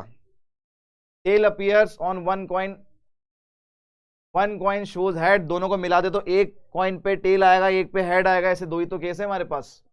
देखो आप यहां पर 2 ही केस है, एक कॉइन पे टेल आएगा। यहां पर ये नहीं बोला है tail appears on first coin, ये नहीं बोला है tail appears on 1 coin and 1 coin shows head. तो आप दोनों को मिला के देखो, एक कॉइन पे टेल आना चाहिए, एक पे हेड आना चाहिए। तो 2 केसेस है यहां पर।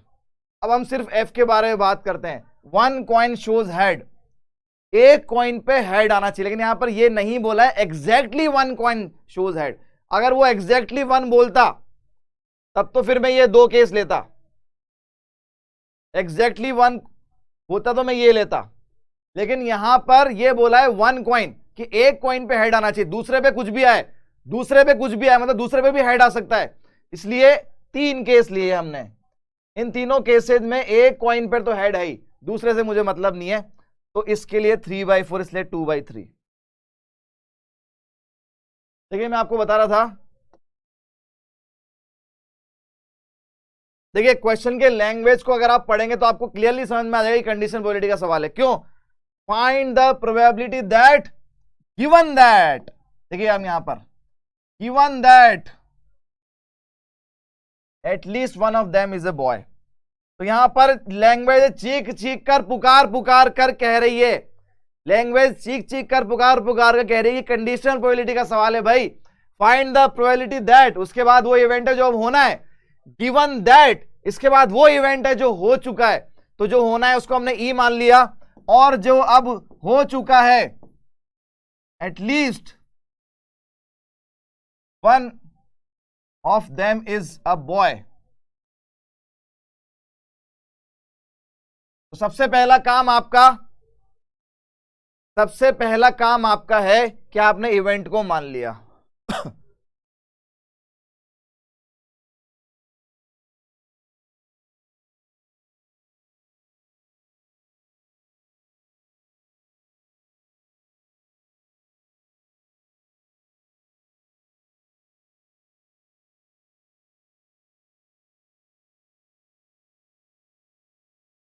प्रत्युष दुबे, एनसीईआरटी में आंसर 1 है। बिल्कुल बेटा आंसर 1 हो सकता है, अगर हम उसको एग्जैक्टली 1 कंसीडर करेंगे तो आंसर 1 आएगा उसका, लेकिन एग्जैक्टली 1 और 1 इन दोनों में डिफरेंस है ना। एग्जैक्टली 1 और 1 दोनों में डिफरेंस है। ऑल्दो आपके एग्जाम में जो क्वेश्चन आएगा उसमें से कंफ्यूजन नहीं रहेगा, लेकिन अगर सिर्फ 1 लिखा है उसका मतलब यही होता है कि 1 हेड, तो दूसरा कुछ भी हो सकता है। और एक एग्जैक्टली 1 लिखा होता है उसका मतलब होता है कि एक ही हेड होगा, तो दूसरा हेड नहीं आएगा वहां पर।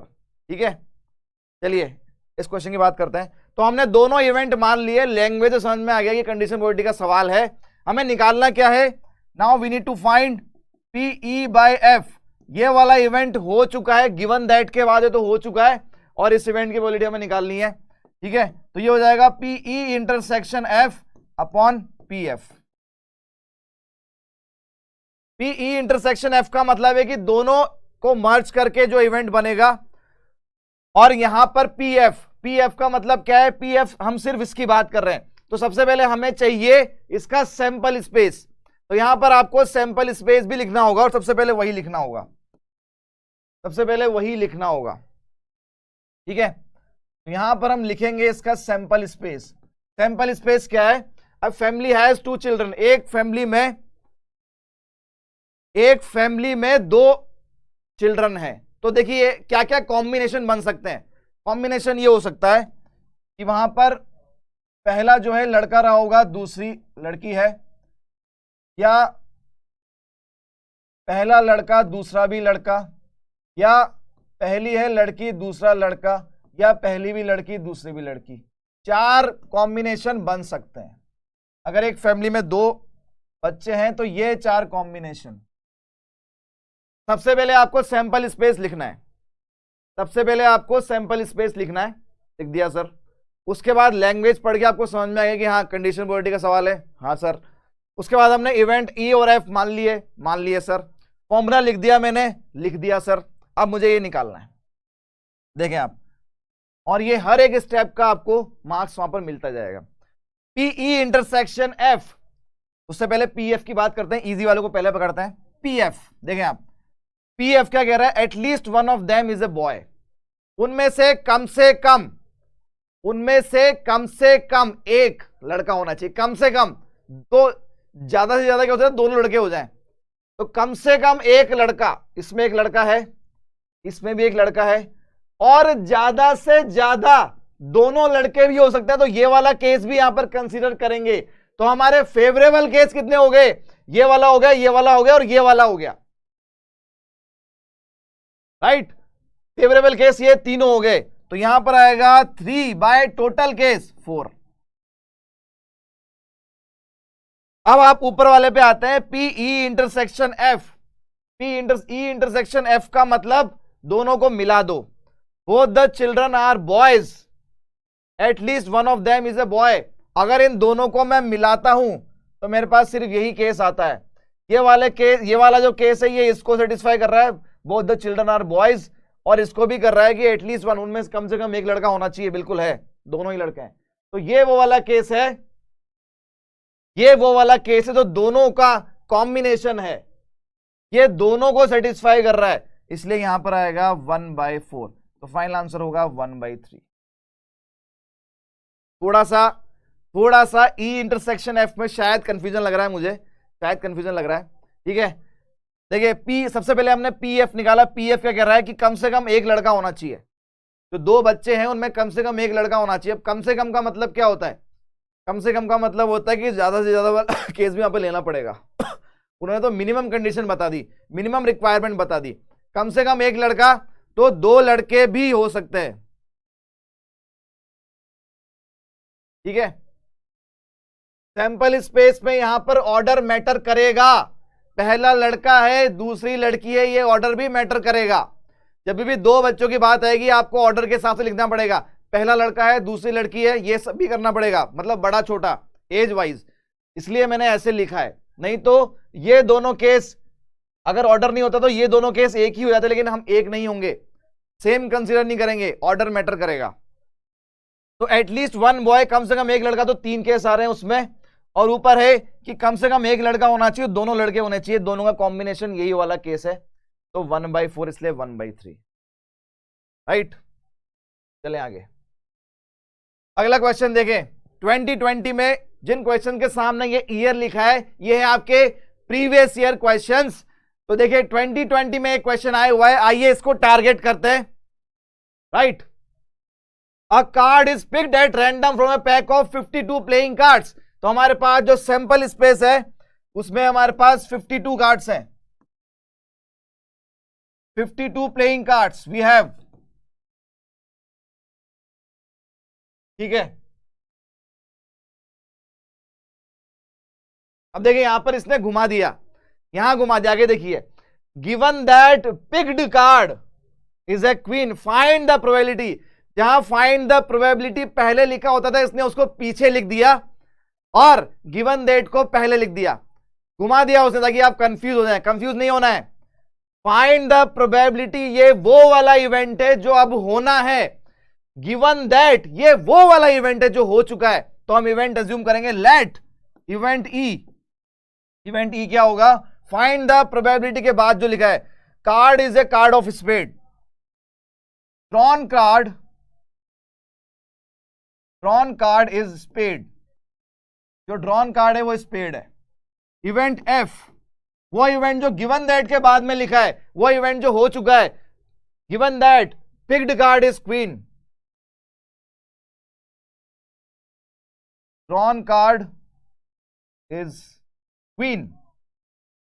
क्वीन किसकी है वो नहीं बोला है, सिर्फ क्वीन बोला है। हमें निकालना है PE/F। ये हो जाएगा, फॉर्मूला हमको अच्छे से याद है, PE intersection F upon PF। PE intersection F का मतलब है दोनों को साथ में होना। PF, सबसे पहले PF की बात करते हैं। देखिए PF क्या होगा? Drawn card is queen. आपने 52 कार्ड में से कार्ड निकाला है और वो क्वीन है। फेवरेबल केस कितने होते हैं? हमारे पास टोटल क्वीन कितनी है? हमारे पास टोटल 4 क्वीन है, एक क्लब में, एक स्पेड में, एक डायमंड में, एक हॉट में। तो फेवरेबल आउटकम्स हो गए 4 अपॉन टोटल आउटकम्स 52, 4/52। तो F, इवेंट F के होने की प्रोबेबिलिटी कितनी हो गई भाई? 4/52। कहानी क्लियर हो गई ये वाली? ठीक है, कोई दिक्कत? अब आप देखें, E और S साथ में होना चाहिए। जो ड्रॉन कार्ड है वो स्पेड की क्वीन होनी चाहिए। अगर मैं इन दोनों को मिला दूं, अगर आप इन दोनों इवेंट्स को मिला दें, तो E इंटरसेक्शन F क्या कह रहा है? The drawn card should be a queen of spade. तो स्पेड में तो एक ही क्वीन होगी, तो 1/52। तो मेरा आंसर क्या आ जाएगा? 1/4। क्या ये कहानी सबको क्लियर हुई? क्या ये कहानी क्लियर है भाई? बोलो।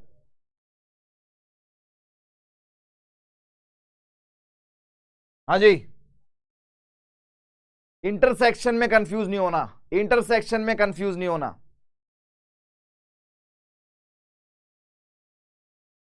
निप्पू सिंह, एस कितने होते हैं बेटा? 4 एस होते हैं। पता कैसे चलेगा? PE/F लिखना है। बताया बेटा आपको, शायद आप लेट ज्वाइन हुए थे क्या क्लास में? जब भी ये दिखे आपको, देखो आप, given that and find the probability. Given that का मतलब एक इवेंट हो चुका है, फाइंड द प्रोबेबिलिटी का मतलब अब एक इवेंट और होना है। जब एक हो चुका है और एक और होना है, कंडीशनल प्रोबेबिलिटी का इस्तेमाल होता है। ठीक है, आगे चलें, चलिए आ जाइए। ऑल राइट, 2019 में क्वेश्चन आया हुआ है। 2019 में question, 12 cards numbered 1 to 12, one number on one card, हर कार्ड पे एक नंबर लिख रहा है, are placed in a box. तो हमारे पास टोटल 12 कार्ड्स थे हमारे पास टोटल 12 कार्ड्स थे, है ना, 12 कार्ड्स है मेरे पास, हर कार्ड पे एक नंबर लिखा है 1 2 3 4 अप टू 12, और वो कार्ड सारे उठा के आपने एक बॉक्स में रख दिए एंड उसको मिक्स कर दिया, mixed up thoroughly. Then a card is drawn at random from the box, फिर आपने बॉक्स में से एक कार्ड निकाल लिया भाई, वो एक कार्ड निकाला। अब देखिए फिर से लैंग्वेज मैंने आपको पहले ही बता दी थी, if it is known that, पकड़ में आ गया, if it is known that, तो ये वो नंबर है, ये वो है, ये वो इवेंट है जो इवेंट हो चुका है, ये आपका इवेंट एफ हो गया। फाइंड द प्रोबेबिलिटी दैट, ये आपका वो इवेंट है जो अब होना है, ये आपका इवेंट हो ई हो गया। कितने बच्चों को ये अब समझ में आने लगा है कि क्वेश्चन रीड करके अब मैं बता सकता हूं या मैं बता सकती हूं सर कि एक कंडीशनल प्रोबेबिलिटी का सवाल है? कितने बच्चों को पता लगने लग गया अब ये? बोलो भाई। राइट, सबसे पहले हम सैंपल स्पेस लिखेंगे। सैंपल स्पेस में हमारे पास 1 to 12 तक नंबर्स हैं, ये हमारा सैंपल स्पेस हो गया भाई। ठीक है, उसके बाद आप इवेंट एज्यूम करें, लेट, पहला इवेंट है इवेंट ई, जो अब होना है वो है फाइंड द प्रोबेबिलिटी के बाद में जो लिखा है the card bears an odd number, card bears an odd number. जो कार्ड पे नंबर लिखा है भाई वो ऑड नंबर है। और इवेंट एफ क्या है? वो इवेंट जो हो चुका है, जो it is known that, it is given that, it is found that के बाद में जो इवेंट लिखे होते हैं वो है वो इवेंट एफ जो हो चुके होते हैं।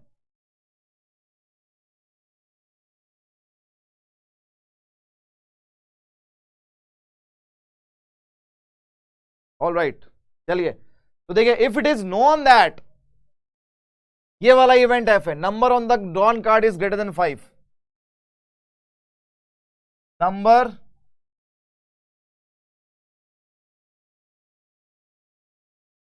on the card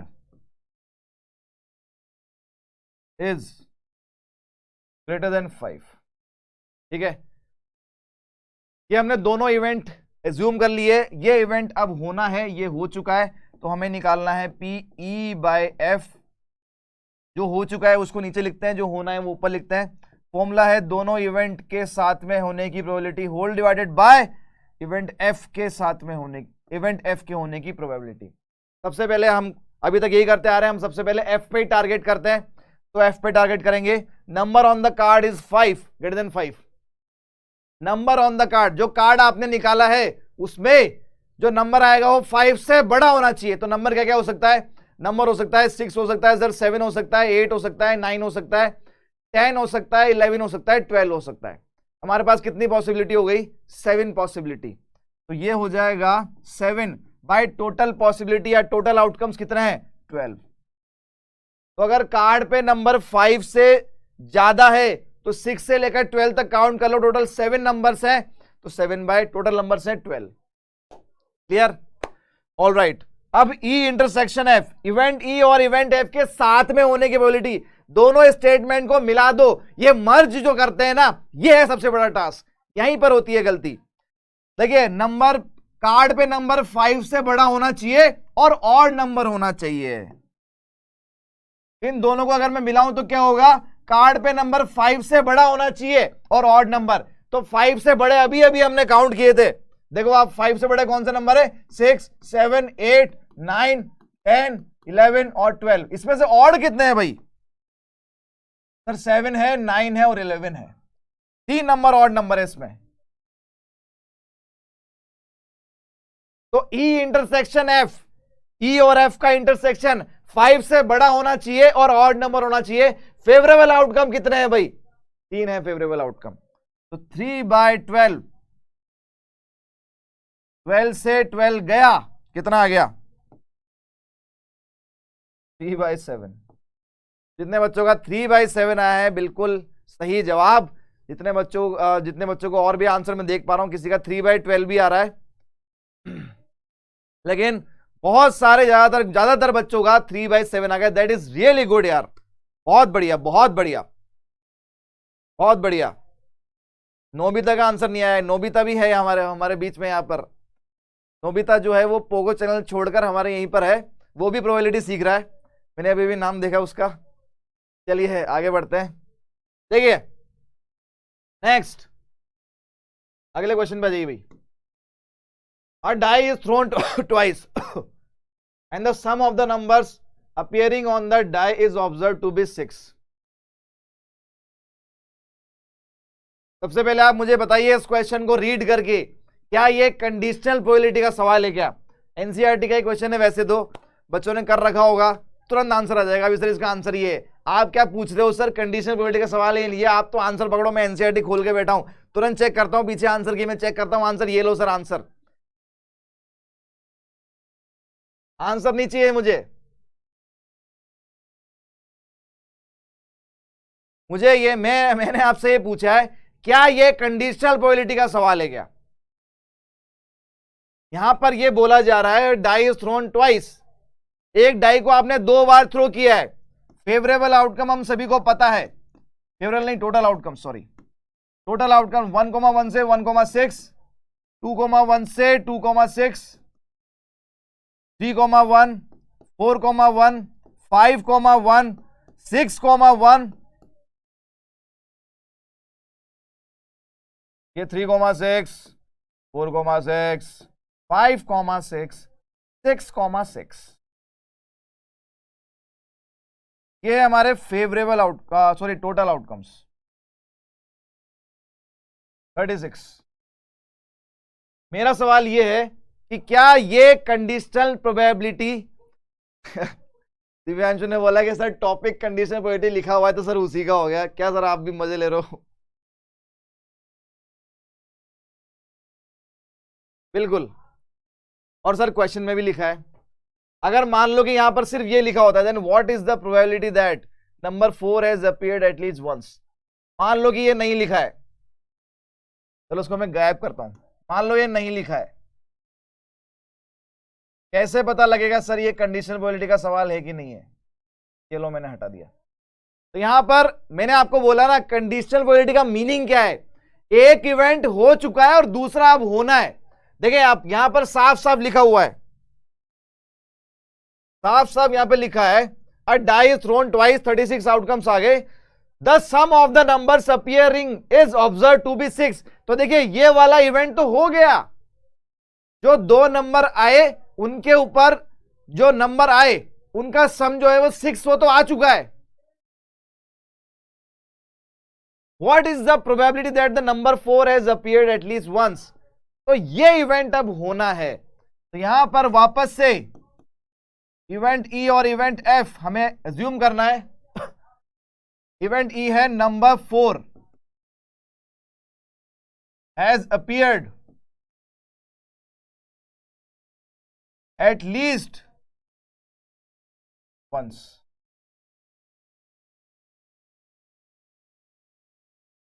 और इवेंट एफ ये क्या है? सम ऑफ द नंबर्स, ये आपका 6 है। जो नंबर वहां पर ऊपर आ रहे हैं वो 6 है। तो आपको निकालना है PE बाय F। ये हो जाएगा PE intersection F upon PF। तो देखिए आप वापस से पहले हम F को टारगेट करते हैं। F कह रहा है कि सम ऑफ द नंबर्स, जो नंबर उस दोनों डाइस के ऊपर आ रहे हैं उनका सम जो है वो 6 है। तो इवेंट F से फेवरेबल आउटकम्स कौन कौन से होंगे? इवेंट F के फेवरेबल आउटकम्स, जब आपका सम जो है वो 6 आ रहा है कौन कौन से पेयर में यहां से उठाऊं? देखिए सबसे पहला क्या बनेगा 1,5, दूसरा है 5,1, फिर है 2,4 सॉरी 4,2, फिर बनेगा 3,3। यहां पर देखें, अगर आपको दोनों डाइस के ऊपर जो नंबर आ रहे हैं उनका सम अगर आपको 6 चाहिए, तो ये 5 आउटकम्स ऐसे हैं, ये 5 पेयर होंगे इसमें जहां पर सम जो है 6 आएगा। क्या 5 के अलावा कोई और है क्या? नहीं है ना, यही 5 है। ठीक है, तो पी एफ की प्रोबेबिलिटी क्या हो जाएगी 5 डिवाइड बाय टोटल आउटकम्स 36। अब आप देखिए इन दोनों को कंबाइंड कर दो। कंबाइंड करने का मतलब है कि सम आपका आना चाहिए 6 और नंबर 4 कम से कम एक बार आना चाहिए, कम से कम एक बार नंबर 4 आना चाहिए। तो इसी में से लेना है आपको, इसी में से वो आउटकम्स ले लो जहां नंबर 4 कम से कम एक बार आ रहा है। साफ साफ दिख रहा है ये है और ये है, बाकी में तो 4 है ही नहीं, बाकी में तो 4 है ही नहीं। तो दो आउटकम्स ऐसे हैं 2/36। जिन बच्चों का 2/5 आ गया, ध्रुव का दिख रहा है मुझे, श्रेया का दिख रहा है, श्रेया ने संचित तुम्हारा गलत आया, लक्ष्य का गलत आया, रमन बिल्कुल सही बेटा, प्रणव एब्सोल्युटली राइट, तमीशा खरे नहीं बेटा, आपने शायद पीएफ का आंसर बताया मुझे अभी। ठीक है मिलिन, ऑल राइट, तो इसका आंसर फाइनल है 2/5। आगे देखें, a black and a red die are rolled together. Find the conditional probability of obtaining the sum 8 given that the red die resulted in a number less than 4. आपके पास दो di है इस बार, और यहां पर कलर उन्होंने जो कलर है वो फिक्स कर दिया है। ठीक है, ठीक है, तो अब black and red die are rolled together, find the conditional probability. सबसे पहले वापस से देखें, अल्टीमेटली आप दो डाइस को ही रोल कर रहे हो, अल्टीमेटली आप दो डाइस को रोल कर रहे हो, टोटल आउटकम्स कितने होंगे? वापस से वही कहानी,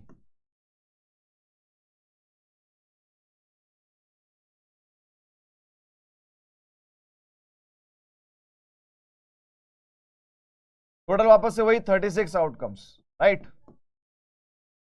36 आउटकम्स टोटल होंगे। अच्छा, फाइंड द कंडीशनल प्रोबेबिलिटी लिखी दिया है, ऑब्टेनिंग द सम 8। तो आपका जो इवेंट ई है वो है कि सम जो है वो 8 होना चाहिए। Event F, given that red die resulted in a number less than 4.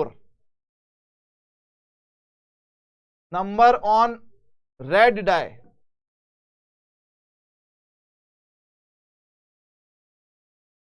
was less than 4. ये हमारे इवेंट ई और इवेंट एफ हो गए, ये हमारे इवेंट ई और इवेंट एफ हो गए। ठीक है, तो जिसकी प्रोबेबिलिटी निकालनी थी उसको तो हमने इवेंट ई बोल दिया, साफ साफ लिखा है, साफ शब्दों में लिखा है ना। और जो इवेंट एफ है वो गिवन दैट के बाद जो लिखा है वो हमें पता ही है, वो इवेंट एफ है आपका। रेड डाई रिजल्टेड का मतलब रेड डाई पे जो नंबर आया, अल्टीमेटली आपने डाई को थ्रो किया और उसके ऊपर जो रिजल्ट आया, that resulted number is less than 4। ठीक है, हमको निकालना है पीई बाई एफ, ये हो जाएगा PE intersection F upon P F. सबसे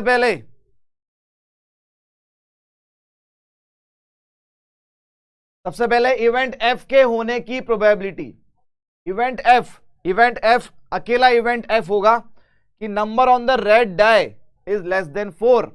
रेड डाई पर जो नंबर है वो 4 से छोटा आ रहा है। ठीक है, तो देखिए आपने दो डाई को थ्रो किया है, आपने दो डाई को थ्रो किया, उस पर एक डाई पर नंबर जो है 4 से छोटा है।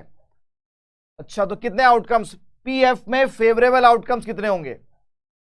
एफ में फेवरेबल आउटकम कितने होंगे? आपके देखिए, आपके पास देखिए ये टोटल आउटकम होते हैं 36, आपके पास टोटल आउटकम्स है। We have total outcomes as 36।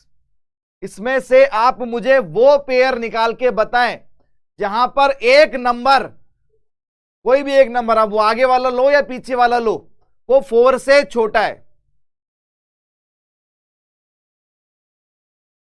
तो देखिए एक नंबर अगर 4 से छोटा है तो 1 से बनने वाले सारे पेयर हो जाएंगे, आपके 2 से बनने वाले सारे पेयर हो जाएंगे, और आपके 3 से बनने वाले सारे पेयर हो जाएंगे।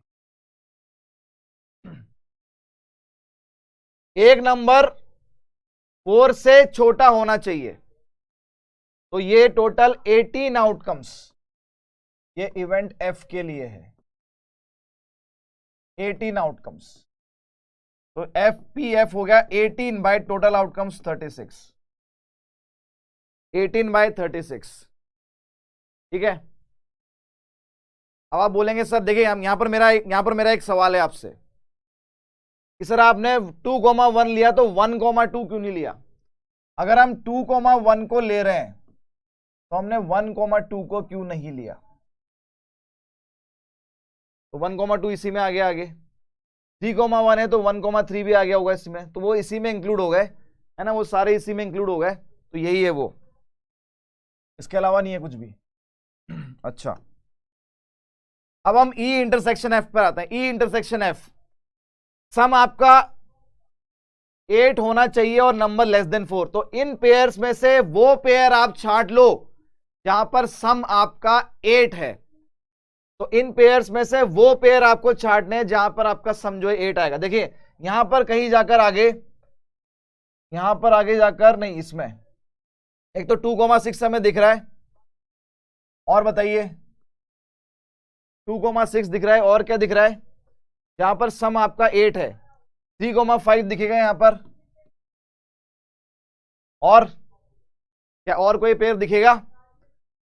इन पेयर्स में जहां पर एक number on red die is less than 4, ये वाले वो पेयर है। इसमें से वो पेयर आप बता दीजिए जहां पर सम आपका 8 है। तो 2 ही पेयर मुझे नजर आ रहे हैं, 1 वाली लाइन में तो होगा नहीं कहीं पर भी, 2 वाली में 2,6 है और 3 वाली में 3,5 है। तो ये हो जाएगा 2 बाय 36, 36 से 36 गया, 2 से ये 18 गया, तो 1 बाय 9।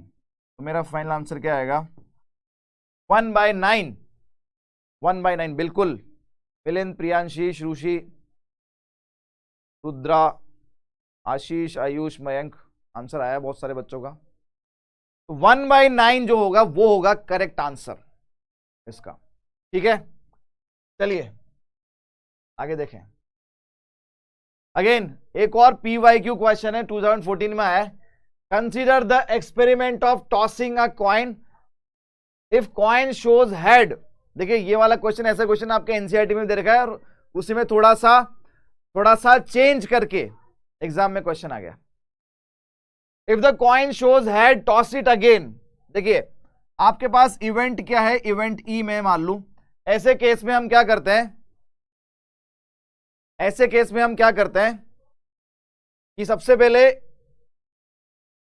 एक ट्री डायग्राम यहां पर बना रहे हैं, है ना, ट्री डायग्राम यहां पर बना रहे हैं। ट्री डायग्राम क्या होता है, देखें आप, आपने एक इवेंट को परफॉर्म किया, आपने कॉइन को टॉस किया।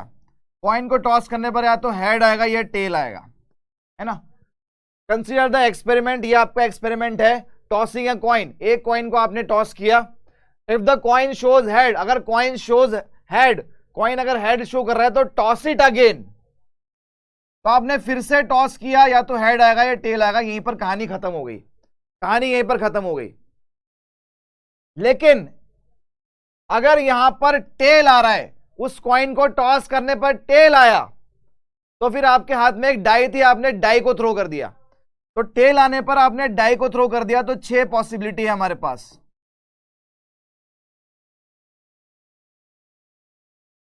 सुनना ध्यान से इस बात को।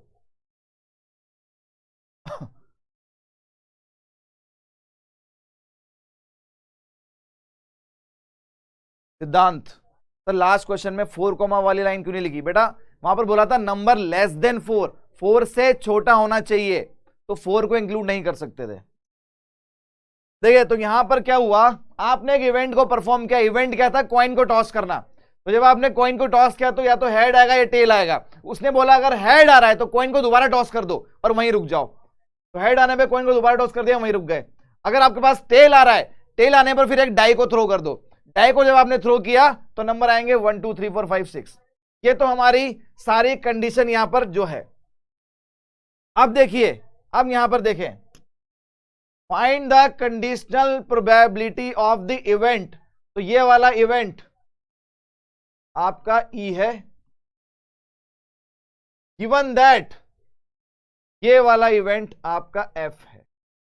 तो कंडीशनल प्रोबेबिलिटी निकालनी है, ये वाला इवेंट आपका ये और ये वाला इवेंट आपका एफ है। देखें आप, तो मान लेते हैं let event E is what,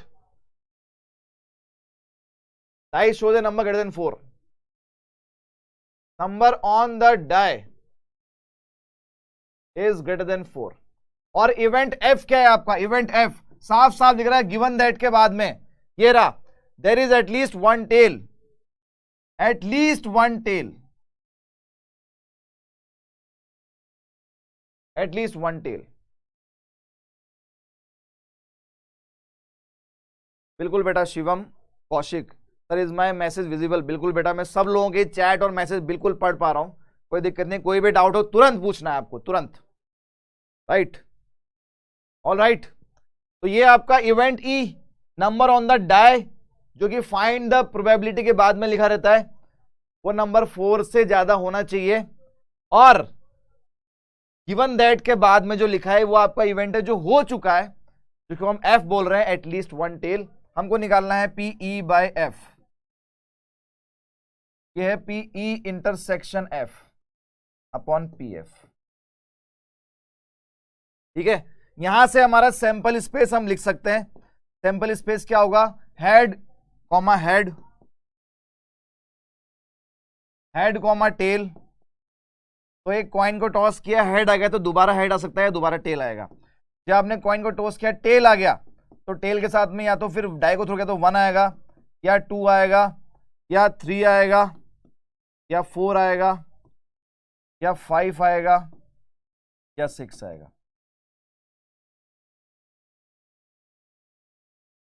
ये आपका सैंपल स्पेस हो गया भाई। अब देखिए इस क्वेश्चन में एक खास बात है। इस क्वेश्चन में एक खास बात है। खास बात क्या है, देखिए आप, एक बालक ने बोला कि सर दोबारा समझाओ, दोबारा समझाता हूं। आपने एक इवेंट को परफॉर्म किया, इवेंट परफॉर्म करने को आपको बोला जा रहा था। इवेंट ये था, इवेंट क्या था, इवेंट ये था कि जब आप एक कॉइन को टॉस कर रहे हैं, कॉइन को टॉस करने पर अगर हेड आ रहा है, कॉइन को टॉस करने पर अगर हेड आ रहा है तो दोबारा कॉइन को टॉस करेंगे। दोबारा कॉइन को टॉस करने पर या तो हेड आएगा या टेल आएगा।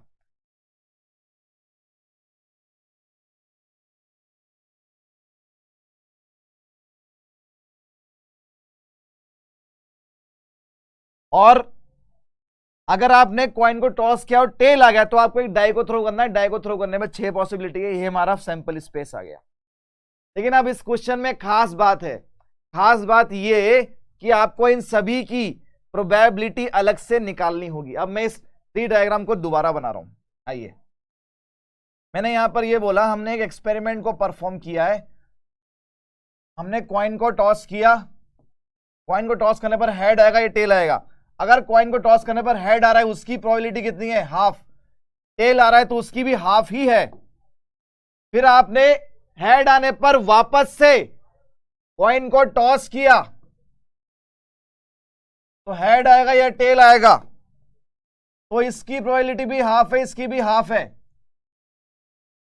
तो ये दोनों आपस में मल्टीप्लाई होंगे। तो जब आप सैंपल स्पेस लिख रहे हैं, जब आप सैंपल स्पेस लिख रहे हैं, सैंपल स्पेस में क्या लिखा, हेड कॉमा हेड लिखा था हमने हेड कॉमा टेल लिखा था, हमने tail comma 1, tail comma 2, tail comma 3, tail comma 4, tail comma 5 और टेल कॉमा 6 लिखा। यहां पर आप डायरेक्ट प्रोबेबिलिटी नहीं निकाल सकते, आपको इन सब की अलग अलग प्रोबेबिलिटी निकालनी होगी। तो अगर मैं बात करता हूं इसकी कि हेड कोमा हेड आने की प्रोबेबिलिटी क्या है, तो इसकी 1/4 होगी। ये इससे मल्टीप्लाई हो जाएगा, ये इससे मल्टीप्लाई होगा तो 1/4। अगर मैं आपसे बोलता हूं हेड कोमा टेल आने की प्रोबेबिलिटी, तो हाफ इंटू हाफ, ये हो जाएगा 1/4। अब आगे बात करते हैं, जब आपने कॉइन को टॉस किया और टेल आ गया, उसकी प्रोबेबिलिटी हाफ हो गई। टेल आने पर आगे जब आपने डाई को थ्रो किया तो 1 आएगा, 2 आएगा, 3 आएगा, 4 आएगा, 5 आएगा या 6 आएगा। इन सभी की प्रोबेबिलिटी कितनी होती है? 1/6 होती है, बराबर होती है 1/6 होती है। तो अगर मैं आपसे पूछता हूं t,1 तो हाफ इंटू 1/6, ये हो जाएगी 1/12। तो इसकी भी 1/12, इसकी भी 1/12, इसकी भी 1/12, इसकी भी 1/12 और इसकी भी 1/12। तो ये इन सभी की इंडिविजुअल प्रोबेबिलिटी निकाल ली हमने। जब हमने एक्सपेरिमेंट को परफॉर्म किया था तो हेड आया और टेल आया, उसकी तो हो गई हाफ हाफ। फिर से हेड आया टेल आया तो उसकी अगेन वही होती है हाफ हाफ। टेल आने पर आपने डाई को थ्रो किया तो 1 2 3 4 5 6, इन सभी की 1/6 होती है। तो ये इससे मल्टीप्लाई होगा तो 1/2 इंटू 1/6 तब जाके t,1 बनेगा, 1/2 इंटू 1/6 तब जाके t,2 बनेगा। तो इन सभी की इंडिविजुअल प्रोबेबिलिटी आ गई। मल्टीप्लाई क्यों कर रहे हैं, ये मल्टीप्लिकेशन क्यों कर रहे हैं? क्योंकि मल्टीप्लिकेशन हम कब करते हैं? जब दोनों चीजें आपको करनी होती है कि ये भी करना है और ये भी करना है, साथ में करना है, तो मल्टीप्लाई कर देते हैं। इसको बोलते हैं इंडिपेंडेंट इवेंट। अभी आगे आएगा ये, अभी आगे आएगा ये। तो प्रोबेबिलिटी ऑफ h, h, इसको सर हमने 1/2 इंटू 1/2 लिखा है। ऐसा क्यों किया है, मल्टीप्लाई क्यों किया है? क्योंकि पहली बार में हेड भी आना चाहिए और उसके बाद अगला फिर से कॉइन टॉस करने पर हेड आना चाहिए, तो उसकी प्रोबेबिलिटी 1/2 इंटू 1/2। तो जब दोनों काम साथ में करने होते हैं, दोनों काम साथ में करने होते हैं, तो उनकी प्रोबेबिलिटी हम मल्टीप्लाई कर देते हैं if those two events are independent event. अब इंडिपेंडेंट का मतलब क्या होता है? देखिए, मैंने एक कॉइन को एक बार टॉस किया, उसमें हेड आ गया, अब मैं उसको दोबारा टॉस करूंगा तो पहली बार हेड आया था या टेल आया था, उसका दोबारा हेड या टेल आने से कोई लेना देना नहीं है। मेरी बात को, आपने एक बार टॉस किया, हेड आया टेल आया, ये अलग कहानी है। फिर आप दोबारा टॉस कर रहे हैं, फिर से हेड आया टेल आया, वो एक अलग कहानी है। इनको बोलते हैं इंडिपेंडेंट इवेंट। एक का होना दूसरे के होने या ना होने से कोई लेना देना नहीं है। आपने कॉइन को टॉस किया और टेल आ गया, अब एक हाथ में आपके कॉइन है और एक हाथ में डाइस है। आपने कॉइन को टॉस किया, टेल आ गया, टेल आते ही आपने डाई को थ्रो कर दिया। अब क्या ये टेल आने पर इस डाई पे फर्क पड़ेगा क्या? कि टेल आने पर तो डाई अब 6 ही दिखाएगी, ये डाई पे नंबर 6 ही आएगा या 4 ही आएगा या 2 ही आएगा, कोई फर्क नहीं पड़ेगा। ये अलग है और ये अलग है। इसको बोलते हैं इंडिपेंडेंट इवेंट। और जब भी इंडिपेंडेंट इवेंट होते हैं हम प्रोबेबिलिटीज को मल्टीप्लाई कर देते हैं, इसलिए हमने यहां पर मल्टीप्लाई कर दिया। राइट, अब हम वापस अपने क्वेश्चन पे आते हैं। क्वेश्चन में ये बोल रहा था probability of P intersection F। पहले प्रोबेबिलिटी ऑफ F निकालते हैं। प्रोबेबिलिटी ऑफ F क्या है? कम से कम एक टेल आना चाहिए, कम से कम एक टेल।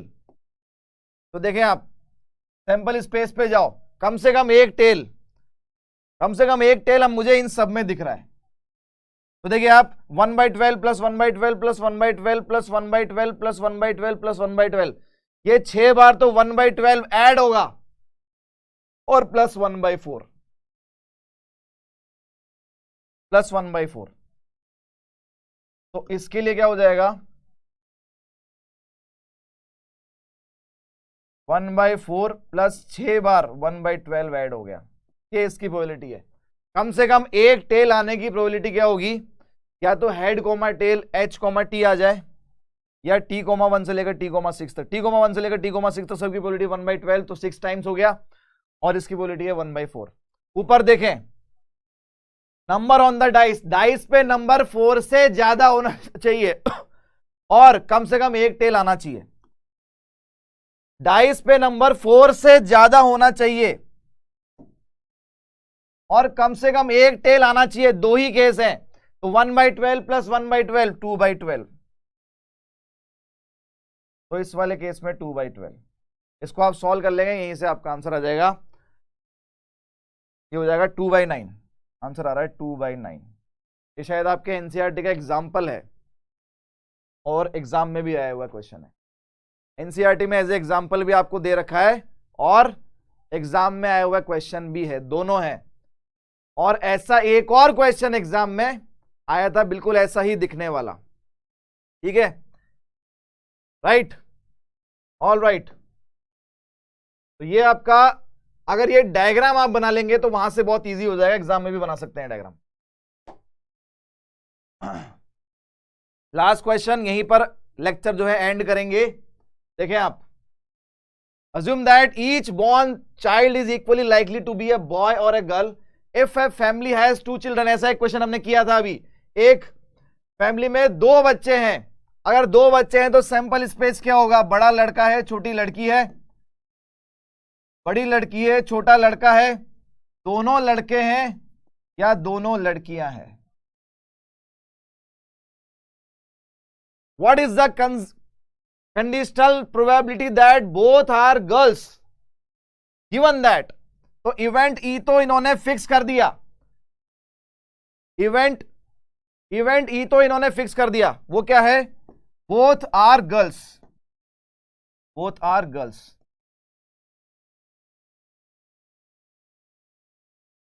अब इवेंट एफ, तो पहले वाले के लिए मैं F1 बोल रहा हूं उसको, है ना, F1 बोल दिया मैंने, यंगेस्ट इज गर्ल। अब देखिए एज का पंगा हो गया ना यहां पर, यंगेस्ट इज गर्ल, तो देखिए हमें निकालना है PE/F1, ये हो जाएगा PE intersection F1 whole divided by PF1। तो यहां देखिए आप, सबसे पहले PF1, जो लड़की है वो छोटी है, उम्र में छोटी है, जो छोटा जो बालक है, छोटा जो चाइल्ड है वो लड़की है। तो 2 केस यहां पर है, यहां पर छोटी लड़की है और यहां पर भी छोटी लड़की है, तो ये हो जाएगा आपका 2/4। और देखें दोनों लड़कियां हैं और छोटी लड़की है, दोनों लड़कियां हैं और छोटी लड़की है, ये वाला केस है, दोनों लड़कियां हैं और छोटी वाली लड़की है, तो 1/4। तो मेरा आंसर आ गया 1/2। फर्स्ट वाले का आंसर 1/2, बिल्कुल मिलता जुलता क्वेश्चन हमने अभी भी किया था। इसका सेकंड पार्ट देखें, at least 1 is a girl, F2, at least 1 is a girl. हमें निकालना है इस बार PE/F2, सेकंड पार्ट है ये हो जाएगा PE intersection F2 divide by PF2। PE intersection F2 का मतलब है E और F2 साथ में हो रहे हैं, PF2। सबसे पहले PF2 की बात करें, कम से कम एक लड़की है, जो 4 केस आपको दे रखे हैं उसमें कम से कम एक लड़की होने से ज्यादा दोनों लड़कियां हो सकती है, तो यहां पर एक लड़की है, यहां पर लड़की है, यहां पर दोनों लड़कियां हैं, 3 केस हो गए, तो 3/4। और यहां देखें PE इंटरसेक्शन F, कम से कम एक लड़की और दोनों लड़कियां, E और F का कॉम्बिनेशन करो, दोनों लड़कियां और कम से कम एक लड़की, यही वाला केस आएगा 1/4। तो दूसरे का आंसर है 1/3। ऑल राइट, आई होप आज के सारे क्वेश्चंस आपको क्लियर होंगे।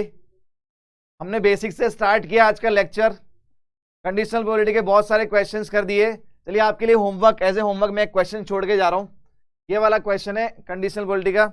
यहां से जो हमारी नेक्स्ट क्लास है, मतलब कल जो हमारी क्लास है वो यहीं से स्टार्ट करेंगे।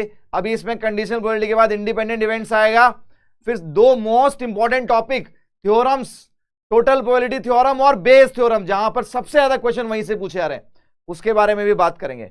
वो बात करेंगे हम हमारे नेक्स्ट लेक्चर में। So that's all from this lecture. All right, bye bye and जय माता दी।